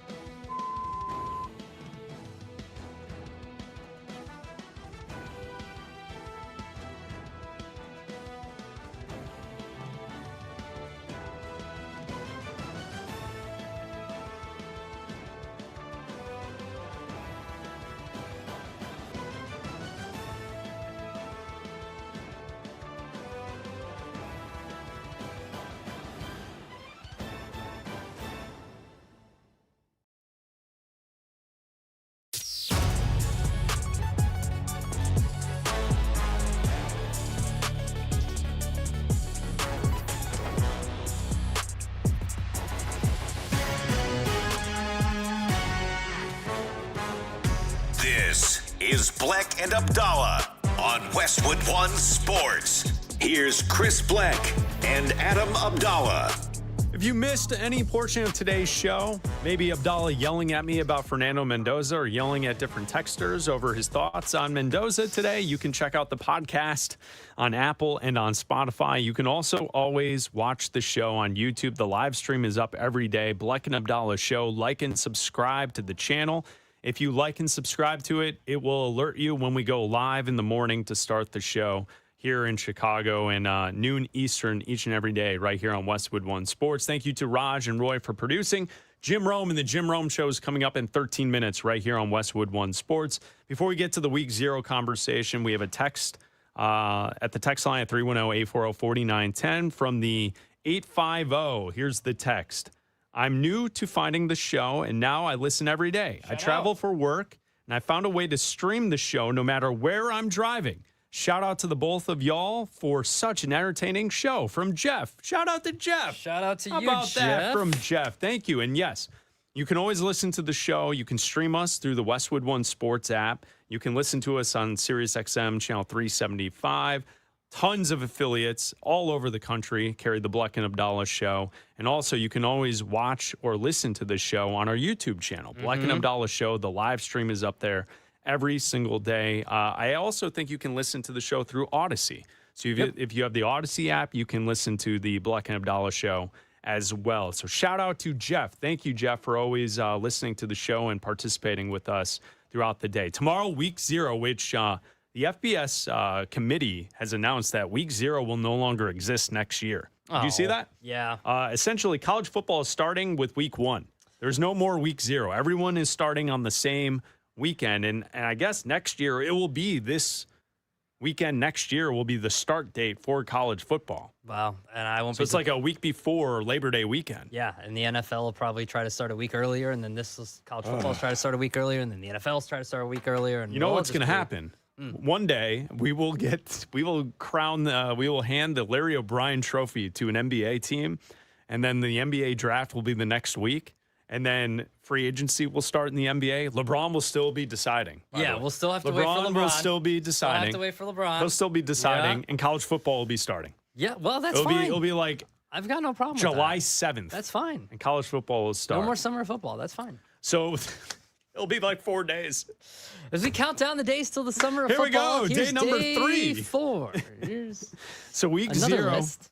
in college football starts tomorrow, noon Eastern, North Carolina against TCU, the Aer Lingus College Football Classic in Ireland. Bill Belichick and the Tar Heels. It's been a bumpy start to his run with the Tar Heels. Do you expect anything positive from Carolina this upcoming season? I know that they claim that they've done a lot of recruiting and that they're slowly making progress. Not talking about this. But with North Carolina, Bill Belichick, is this going to be the final season he's in I think Chapel so. Hill? I think so. I think this is it. I think we're done with this. I think that it'll be over for him. I don't think it's like a mid-season thing. I think it's an end of the season. I mean, he's a Hall of Fame head coach. I think they give him the respect and let him finish out the season. But shout out to Rick, who tweets the show, Bill and Jordan reality TV show about adult cheerleading. We do know she is an adult cheerleader. Is she? Professional adult cheerleading. Who does she cheer for? I don't know. No, like one of these cheerleader What's what do you mean? like a bring it on type. Not talking. They're like a team, not like a. She doesn't cheer for like the Chargers or something. It's like a competitive cheerleading. I don't know the name of the team. Okay, all right. I don't know, but I the envision, Jordans. I envision this him being like, she supported me and now it's time for me to support her, and it's like a video. It's like a show that's like him following her around the competitive cheerleading world, and like he's like carrying her bags and stuff like that, and like on the side and like getting her ready for various cheerleading competitions and stuff.